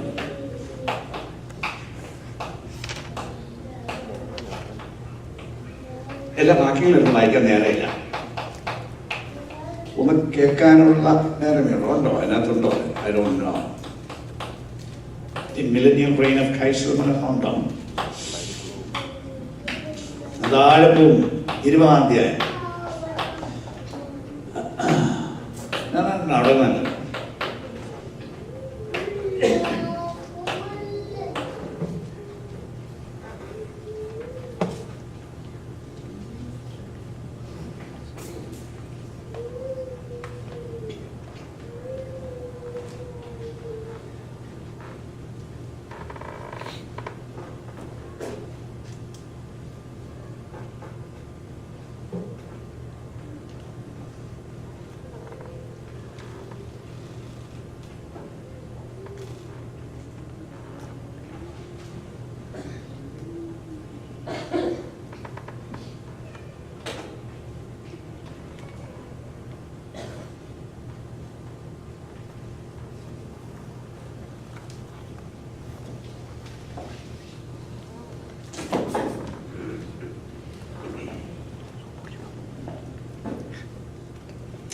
ഏതാണ്ട് 217, 18. It's there? Okay. All right.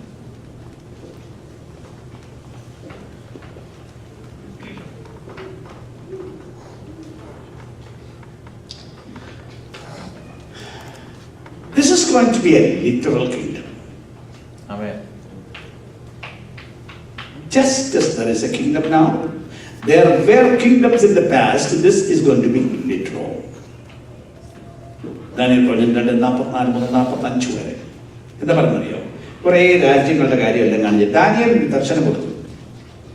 Of course Nebuchadnezzar രാജാവിന് കൊടുത്തതാണ്, പക്ഷെ വ്യാഖ്യാനിച്ചു കൊടുത്തത് ദാനിയേലാണ്. അതിന്റെ ഉപസംഹാരം എന്നറിയാമോ? ഈ രാജാക്കന്മാരുടെ കാലത്ത് സ്വർഗസ്ഥനായ ദൈവം ഒരു നാളും നശിച്ചു പോകാത്ത ഒരു നിത്യരാജ്യത്വം സ്ഥാപിക്കും. അതായത് മുൻ ലോക രാജ്യങ്ങൾ ഉണ്ടായിരുന്നു എന്ന് പറയുന്നത് പോലെ സെയിം വേ, സെയിം ലിറ്ററലായി ദൈവത്തിന്റെ രാജ്യം ഉണ്ടാവും എന്നാണ് പറഞ്ഞത്. So it's going to be purely literal. കേവലം ആത്മീയമല്ല, അതൊരു 1000 ആണ്ടേക്കാണ്. ഭൂമിയിലെ എല്ലാ രാജ്യത്വങ്ങളും നീക്കിയിട്ട് ദൈവം തന്റെ രാജ്യം സ്ഥാപിക്കും. Revelation 11:15, Daniel 7:13-14. ലോക രാജ്യത്വം നമ്മുടെ കർത്താവിനും അവന്റെ ക്രിസ്തുവിനും ആയിത്തീർന്നിരിക്കുന്നു. വെളിപ്പാട് പുസ്തകം 13:1 മനുഷ്യപുത്രൻ സദൃശൻ അവൻ ആകാശമേഘങ്ങളിൽ വരുന്നു, സകല വംശക്കാരും ഭാഷക്കാരും ജാതിക്കാരും അവരെ സേവിക്കേണ്ടതിന് അവൻ ആധിപത്യവും മഹത്വവും രാജ്യത്വവും ലഭിച്ചു. അവന്റെ ആധിപത്യം നീങ്ങിപ്പോകാത്ത നിത്യാധിപത്യവും അവന്റെ രാജ്യത്വം നശിച്ചു പോകാത്തതും ആവും. ബാക്കി എല്ലാ ഭരണത്തെയും നീക്കിയിട്ട് every human government will be removed and divine government will be instituted instead of the human government. 27-28 Daniel നമ്മൾ ഇതിൽ പറഞ്ഞു, ഈ ഭരണം ഏറ്റെടുത്തിട്ട് തന്റെ വിശുദ്ധന്മാരായ ജനത്തിന് കൊടുക്കും. അതിനാണ് ദൈവം ഉണ്ടാക്കിയത്, വിശുദ്ധ ഭൂമിയെ ഭരിക്കാൻ ഉണ്ടാക്കിയത്. Will be restored. വെളിപ്പാട് 26 വിശുദ്ധന്മാർ ലോകത്തെ 1000 ആണ്ട് വാഴും. This is actually a restoration of God's original plan. ഉൽപ്പത്തി 1:28 മനുഷ്യനെ ഉണ്ടാക്കി ഭരിക്കാനുണ്ടാക്കി, പാപത്തോടെ നഷ്ടപ്പെട്ടു പോയി. അതിന്റെ കംപ്ലീറ്റ് റെസ്റ്റോറേഷൻ ആണ് ഇവിടെ സംഭവിക്കുന്നത്. സഹസ്രാബ്ദത്തിൽ കംപ്ലീറ്റ് റെസ്റ്റോറേഷൻ. Then Luke 19:11-27 നമ്മളിപ്പോ പറഞ്ഞതുപോലെ ഓരോരുത്തൻ അവനവന്റെ പ്രവൃത്തിക്കടുത്താണ് അന്നത്തെ ഭരണാധിപത്യം, പ്രതിഫലം. ഓരോരുത്തൻ അവനവന്റെ പ്രവൃത്തിക്കടുത്ത്. കൃപ എന്നും പറഞ്ഞ കുറെ ആളുകളുണ്ട്. കുറെ കാലമായിട്ടുള്ള ഒരു കേൾക്കുന്ന ഒരു വാക്കാണ് കൃപ. കൃപ, ഐ ബിലീവ് ഇൻ ഗ്രേസ്. ആ കൃപയാണ് രക്ഷിക്കപ്പെട്ടത്, ജീവിക്കുന്നതും കൃപയാണ്. പക്ഷെ ഇന്നത്തെ ആളുകൾക്ക് ഒരു വിഭാഗത്തിന് കൃപ എന്ന വാക്കിന്റെ അർത്ഥം അറിയില്ല. അവർക്ക് അതിരിക്കുന്നതെന്നറിയാമോ? ദൈവം ചുമ്മാതെ തരുന്നതാണ്. രക്ഷ free, absolutely free. You cannot do anything to be saved other than believing and accepting. അല്ലാതെ you cannot work for your salvation. അതേസമയം രക്ഷിക്കപ്പെട്ട ശേഷമുള്ള ജീവിതം, പ്രതിഫലങ്ങൾ. വെളിപ്പാട് പുസ്തകം 20-12 വാക്യം. ഇതാ ഞാൻ വേഗം വരുന്നത്.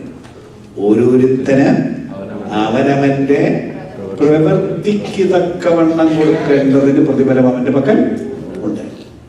അല്ലാതെ come on everybody sit here, I'm going to give everything free എന്നല്ല പറഞ്ഞത്. സ്വർഗം ഫ്രീ അല്ല.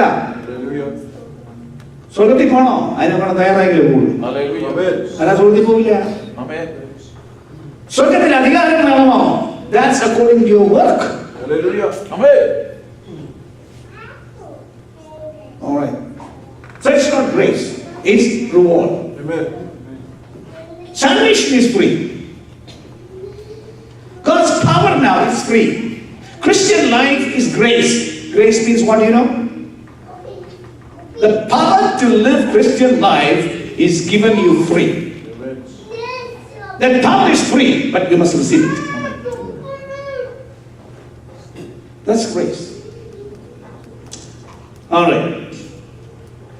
Now, 1-2-3 നമ്മൾ മുമ്പ് പറഞ്ഞതുപോലെ വിശുദ്ധന്മാർ ലോകത്തെ വിധിക്കും, ദൂതന്മാരെയും വിധിക്കും. വെളിപ്പാട് 3:21-4 ജയിക്കുന്നവൻ എന്നോടുകൂടെ എൻ്റെ പിതാവിന്റെ സിംഹാസനത്തിൽ ഇരിപ്പാൻ വരം നൽകും. You will have thrones there. Thrones ജയിക്കുന്നവർക്ക് എല്ലാവർക്കും. 24 മാത്രമല്ല ത്രോൺ. ജയിക്കുന്നവന് സിംഹാസനം കൊടുക്കും. 4 കിരീടം. വെളിപ്പാട് 12:7-8 ഇപ്പൊ നമ്മൾ പറഞ്ഞതുപോലെ സ്പെഷ്യൽ റോബ്സ് ഉണ്ടായിരിക്കും. അവരവരുടെ റാങ്ക് നിർണ്ണയിക്കുന്ന വസ്ത്രം. അത് മനുഷ്യൻ ചെയ്യുന്ന നന്മ പ്രവൃത്തികളുടെ വെളിച്ചത്തിലാണ്. ദാനിയേൽ 12:3 some will outshine the others. Now, ബാക്കി കാര്യം ശരിക്കും ഇത് ഒന്ന് പരിശോധിക്കാൻ, ഇസ്രായേൽ ജനം മിസ്രയിൽ നിന്ന് പുറപ്പെട്ട് കനാനിൽ എത്തുന്നത് വരെ മരുഭൂമിയിൽ കൂടെ പോയ കാലം ഒന്ന് ആലോചിച്ചാൽ അത് ദൈവപരമായിരുന്നു. അവർ പോയ മരുഭൂമിയിലൂടെയാണെങ്കിൽ അവരനുഭവിച്ചതൊന്നും മരുഭൂമിയല്ല. മരുഭൂമിയിൽ ചൂട് അനുഭവിച്ചില്ല, മരുഭൂമിയിലെ ആഹാരം കഴിച്ചില്ല, മരുഭൂമിയിലെ വെള്ളമല്ല ഒഴിച്ചത്, മരുഭൂമിയിലെ അന്തരീക്ഷമല്ല അനുഭവിച്ചത് മുഴുവനും സ്വർഗത്തിന്റെ അനുഭവം.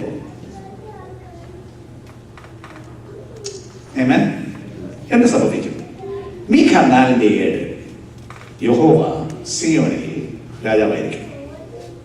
യെശയ്യാ 4:5-6 അന്നത്തെ പോലെ മേഘസ്തംഭവും അഗ്നിസ്തംഭവും ഉണ്ടാവും. യെശയ്യാ 4:1-11-1-5 വരെ.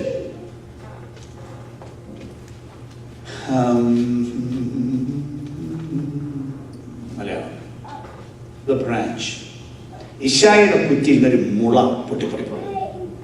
ആ മുള മനോഹരമായിരിക്കും. യേശുവിനെ കുറിച്ച് യെശയ്യാ 32:1 ഒരു രാജാവ് നീതിയോടെ വാഴും. Righteous judgement. ഭൂമിയിൽ ഒരു ഭരണവും റൈറ്റസ് എന്ന് പറയാൻ പറ്റില്ല. എന്തുകൊണ്ടെന്നറിയാമോ?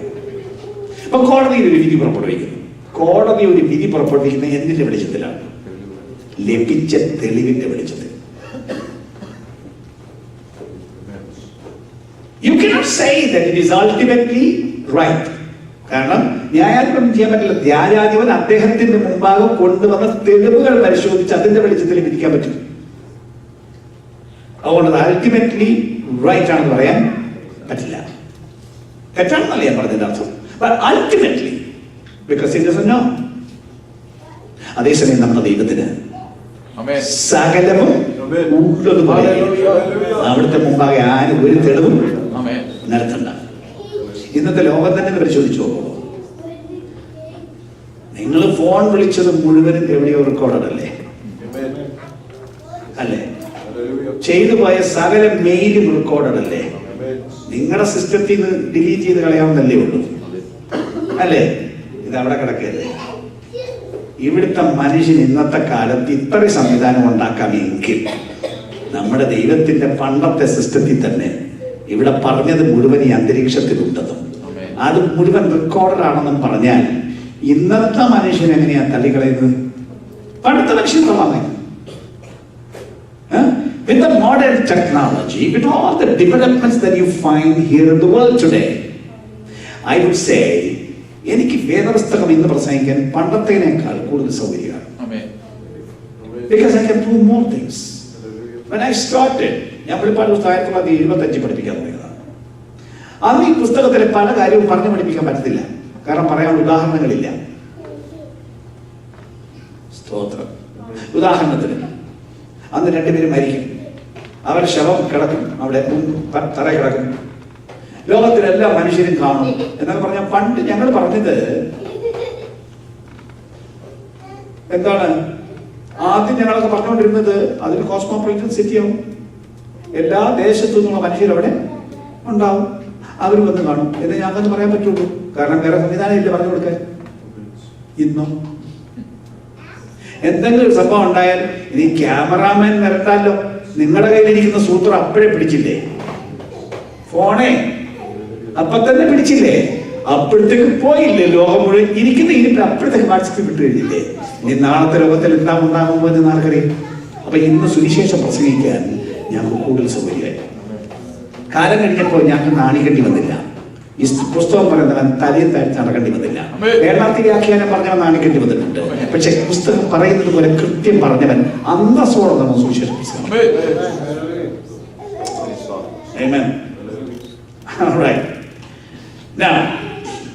യെശയ്യാ 4:3-4 അന്ന് ജനം മുഴുവനും വിശുദ്ധരായിരിക്കും. അശുദ്ധനുണ്ടാവില്ല. ദൈവത്തിന്റെ ഭരണത്തിൽ ബാക്കി പാപിക്ക് പോലും പാപം ചെയ്യാൻ പറ്റത്തില്ല. ഒറ്റ ഒരുത്തം പാപം ചെയ്യില്ല. എല്ലാ ഇസ്രായേലിനെയും കൂട്ടി വരുത്തും. യെശയ്യാ 11:12, യിരെമ്യാ 33:6-23 വരെ. എല്ലാ ആളുകളും ദൈവത്തെ ആരാധിക്കും. സകല ജാതികളും. യെശയ്യാ 2:2-5 വരെ. ആരാധനയ്ക്ക് പോകാത്ത ഒരുത്തം പോലും ഉണ്ടാവില്ല. രക്ഷിക്കപ്പെടാത്തവരും ദൈവത്തെ ആരാധിക്കാൻ പോകും. അങ്ങനെ ഭയങ്കര ആരാധനയുടെ ദിവസങ്ങളാവും. 12:1-6 വരെ യെശയ്യാ ഭയങ്കര സന്തോഷം ഉണ്ടാകും. Great rejoicing. യെശയ്യാ 2:4, മീഖ 4:3 യുദ്ധോപകരണങ്ങൾ ഉണ്ടാവില്ല. യുദ്ധോപകരണങ്ങൾ മുഴുവൻ കൃഷി ഉപകരണങ്ങളായി മാറും. അതിന്റെ അർത്ഥം യുദ്ധമില്ല. യെശയ്യാ 11:5-9 വരെ മറ്റനേകം വാക്യങ്ങൾ. ഒരു തരം ശത്രുതയും ഭൂമിയിൽ ഉണ്ടാവില്ല. ഒരു തരം ശത്രുതയില്ല. ചെന്നായി കുഞ്ഞാടും ഒരുമിച്ച് താമസിക്കും. സിംഹം ഒരു ജന്തുവിനെയും പിടിച്ച് തിന്നത്തില്ല. സിംഹം പുല്ല് തിന്നും. ഒരു ജന്തുവിനും ഭൂമിയിൽ പേടിക്കണ്ട. ഒരിക്കലും ഈ മനുഷ്യനെയും സകലത്തെയും നിർമ്മിച്ചപ്പോൾ സകലരും വെജിറ്റേറിയനായിരുന്നു. അതറിയോ? ഒറ്റ ജന്തു. അന്ന് സിംഹം, അന്ന് പുല്ലാതെ നിന്നിരുന്നത്. മനുഷ്യൻ പാപം ചെയ്തപ്പോഴാണ് ഇതിനെല്ലാം സ്വഭാവം മാറിയത്. മനുഷ്യ കുഴപ്പം കാണിച്ചപ്പോ ലോകം മുഴുവൻ മനുഷ്യനോട് പിണങ്ങി. സകല ജന്തുക്കളും പിണങ്ങി. അങ്ങനെയാണ് വൈൽഡ് ആനിമൽസ് ഉണ്ടായത്. ജലപ്രളയത്തിന് ശേഷമാണ് മനുഷ്യൻ മീറ്റ് തിന്നാൻ അനുവാദം കിട്ടിയത്. സോ സഹസ്രാബ്ദത്തിലേക്ക് വരുമ്പോൾ ഒറിജിനൽ ഉണ്ടാക്കിയ സംവിധാനത്തിലേക്ക് തിരിച്ചു പോവുകയാണ്. അതുകൊണ്ട് ഒരു ജന്തുവിനും ഭൂമിയിൽ പേടിക്കാതെ ജീവിക്കാം. No enmity, peace everywhere. യെശയ്യാ 15:12.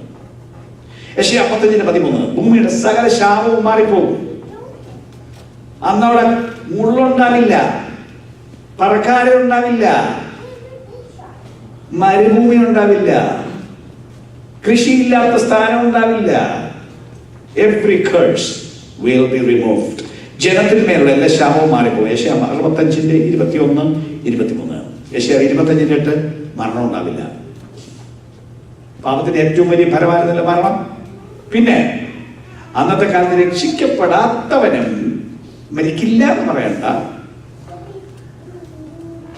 കണ്ടവനായി സാർ. ഈ വാക്യം വായിച്ചു നോക്കിയാൽ 100 വയസ്സുള്ളപ്പോൾ ഒരുത്തം മരിച്ചു എന്ന് വന്നാൽ ആള് അയ്യോ ആ പയ്യൻ മരിച്ചല്ലോ എന്ന് പറയും. അതാണ് അന്നത്തെ സ്ഥിതി. അപ്പൊ 100 വയസ്സുകാരുടെ പയ്യനാണ്. അങ്ങനെ there will be an expansion of span of life, long life. യെശയ്യാ 65:20-22 സൂര്യന്റെയും ചന്ദ്രന്റെയും പ്രകാശം വർദ്ധിക്കും. ഇന്നത്തെ സൂര്യന്, ഇന്നത്തെ ചന്ദ്രന് ഇന്നത്തെ സൂര്യന്റെ വെളിച്ചം കാണും. അന്ന് ഇന്നത്തെ സൂര്യന് 7 മടങ്ങ് വെളിച്ചം കാണും. നമുക്ക് നമ്മളെ കാണുമ്പോൾ സൂര്യന് ചന്ദ്രൻ നാണുമ്പോൾ, കാരണം ഇന്ന് നമ്മളെ കാണണമെങ്കിൽ സൂര്യപ്രകാശം വേണം. അന്ന് നമുക്ക് സൂര്യനേക്കാൾ വെളിച്ചമായിരുന്നു.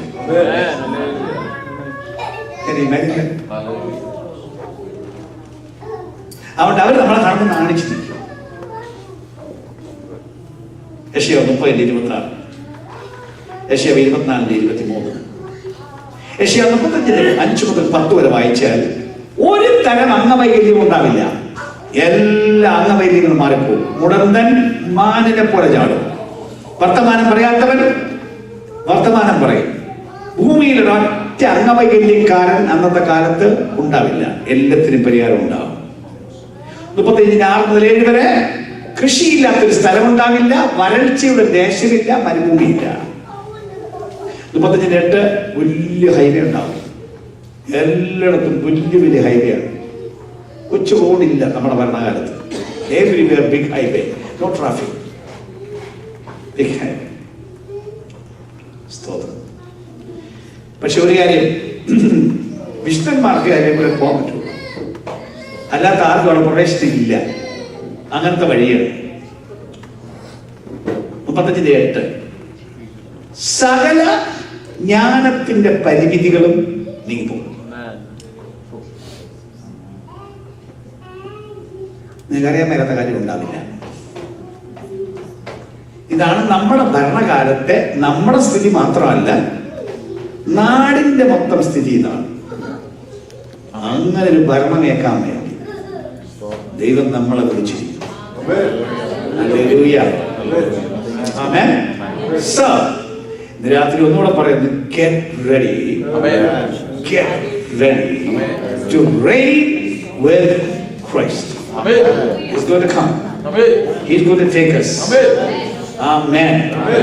അതിന്റെ അർത്ഥം ഞാൻ മുമ്പ് പറഞ്ഞു, ഒന്നുകൂടെ എടുത്തു പറയുന്നു, സകല അലസതയും കളഞ്ഞു വെച്ചു. You have to get ready for something so great. ആമേൻ. ദൈവസഭ മൊത്തം ഉണരണം, ഏത് വ്യക്തി ഉണരണം. സകല അലസതകളും ദൈവസന്നിധിയിൽ മാറിപ്പോണം. എല്ലാവരും ആവേശത്തോടെ ദൈവത്തെ സേവിക്കണം. പൂർണ്ണ ബലത്തോടെ, പൂർണ്ണ ശക്തിയോടെ, പൂർണ്ണ ആത്മാവോടെ ദൈവത്തെ സേവിക്കണം. നിങ്ങൾക്കുള്ളത് കൊണ്ടുവരണം, നിങ്ങൾക്കുള്ളത് കൊണ്ടുവരണം. സകലതും ദൈവത്തിന്റെ മുൻപാകെ അർപ്പിക്കണം. അവിടുത്തെ മഹാരാജാവാണെന്ന് അറിഞ്ഞ് ദൈവത്തെ സേവിക്കണം. അവിടുത്തെ മഹത്വത്തിന് തക്കവണ്ണം അവിടുത്തെ സേവിക്കണം. ഹല്ലേലൂയ. നമ്മൾ വലിയ ആളാണെന്ന് പറഞ്ഞിരിക്കുന്നത് നിർത്തണം. സ്തോത്രം. സകല പൊങ്ങച്ചങ്ങളും നിർത്തണം. അവിടത്തേക്ക് ബഹുമാനം കൊടുക്കാത്ത തരത്തിലുള്ള നമ്മുടെ ആരാധനകൾ മുഴുവൻ അവസാനിപ്പിച്ചിട്ടില്ല. കഴിഞ്ഞ ദിവസം പറഞ്ഞ പോലെ സ്വർഗത്തിന്റെ തനി പതിപ്പിൽ നമുക്ക് ആരാധന തുടങ്ങണം. ദൈവത്തിന്റെ ആരാധന തുടങ്ങുമ്പോഴത്തേക്ക് വീഴണം, കുമ്പിടണം, ഉണങ്ങണം. അവിടുത്തെ അത്യുന്നത നാമത്തെ സ്തുതിക്കണം. ഉച്ചത്തിൽ ദൈവത്തെ വാഴ്ത്തണം. എത്രയും ബലമുണ്ടോ അത്രയും ബലത്തിൽ ദൈവത്തെ സ്തുതിക്കണം. ആരാധിച്ചുകൊണ്ടിരിക്കുമ്പോൾ ഭക്തിയുടെ ഒരു അന്തരീക്ഷം ആത്മാവിൽ വന്നു വെച്ച് നിലത്ത് വീഴാൻ തുടങ്ങിയാൽ അന്നേരം വീണോണം. ഒരു മടിയും വിചാരിക്കരുത്. ആരെയും നോക്കി നാണം തോന്നരുത്. അത്യുന്നതമായ ദൈവത്തെ ബഹുമാനിക്കുന്ന സ്വതന്ത്രമായ ആരാധന മണ്ഡലം ഭൂമിയിൽ ദൈവസഭയിൽ ഉണ്ടാവണം. Glory, glory, glory. ഹല്ലേലൂയ. ഞാൻ എടുത്തു പറയുന്നു, ഇന്നത്തെ കാലത്ത് പാരമ്പര്യം പറഞ്ഞുകൊണ്ട് ഒരു കൂട്ടം ആളുകൾ വലിയ ഗമയും ഒന്ന് ദൈവസന്നിധിയിലിരിക്കുന്നതും ആ മണ്ഡലങ്ങളെല്ലാം മാറിപ്പോണം. എന്ത് പാരമ്പര്യം പറയാൻ? ആദാമിന്റെ സന്താന പരമ്പര എന്റെ സന്നിധി കയറിപ്പോകെന്ന് പറഞ്ഞ ആട്ടി പായിച്ച് പുറത്തിറക്കി വിട്ടവനാണ്. ഒരെണ്ണത്തിന് ദൈവസന്നിധിയിൽ കയറാൻ അവകാശം ഉണ്ടായിരുന്നിട്ടല്ല, യേശു ക്രിസ്തുവിനെ ക്രൂശിച്ചതിന്റെ രക്തം നമ്മുടെ വിലയ്ക്കുമാണ് ഈ സ്ഥാനം തന്നപ്പോ അതിന്റെ നേരെ അറിഞ്ഞിട്ട് അതിന് തക്കവണ്ണം ബഹുമാനം കൊടുക്കണം. വിളിച്ചു പറയുന്ന പാട്ട്, കുഞ്ഞാടേ നീ യോഗ്യൻ, നീ അറുക്കപ്പെട്ടു, നിന്റെ രക്തം കൊണ്ട് സർവ്വഗോത്രത്തിലും ഭാഷത്തിലും വാശിയിലും ജാതിയിലും നിന്നുള്ളവരെ ഞങ്ങൾ ദൈവത്തിനായി വിലയ്ക്കുമാണ്. ഞങ്ങളെ അങ്ങക്ക് ദൈവത്തിന്റെ രാജ്യം പുരോഹിതന്മാരുമാക്കി തീർന്നു. ഞങ്ങൾ ഭൂമിയിൽ വാഴാൻ പോവുകയാണ്. ആവേശത്തോടെ ജീവിക്കണം, ആവേശത്തോടെ പാടണം. യേശു വരുമ്പോ പോകാൻ ഉറപ്പായിരിക്കും. ആമേൻ. ചതിക്കപ്പെടരുത്, വഞ്ചിക്കപ്പെടരുത്. എല്ലാരെയും കൊണ്ടുപോകുന്ന സ്ഥലം അല്ല, അവിടത്തേക്ക് ചേരുന്നവരെ മാത്രം കൊണ്ടുപോകുന്നതാണ്. ഒന്നുകൂടെ പറയുന്നു, ഏതൻ തോട്ടത്തിൽ വെച്ച് കൂടെ ഇരുത്താൻ കൊള്ളില്ല എന്ന് ആകെ എന്നെ ചെയ്തതെന്ന് ചെയ്യരുതെന്ന് പറഞ്ഞ ഒരു കാര്യം ചെയ്തു. ഒരവിശ്വാസം. ഇത്രയല്ലേ സംഭവിച്ചു? ഇത്രയും സംഭവിച്ചപ്പോഴത്തേക്ക് ഇറങ്ങ പുറത്തെന്ന് പറഞ്ഞ് ഇറക്കി വിട്ടു. പിന്നെ കൂടെ ഇരുത്തിയില്ലല്ലോ. അല്ലാതെ ഒരുത്തരം കൊന്നിന്റെ പേരിലാണോ ഇതെല്ലാം ഉണ്ടായത്? കൊല്ലെല്ലാം പിന്നല്ലേ ഉണ്ടായത്. How important is the word of God? How important is holiness? How important is faith? How important is obedience to God's word? Hallelujah. Hallelujah. Would you stand to your feet, please?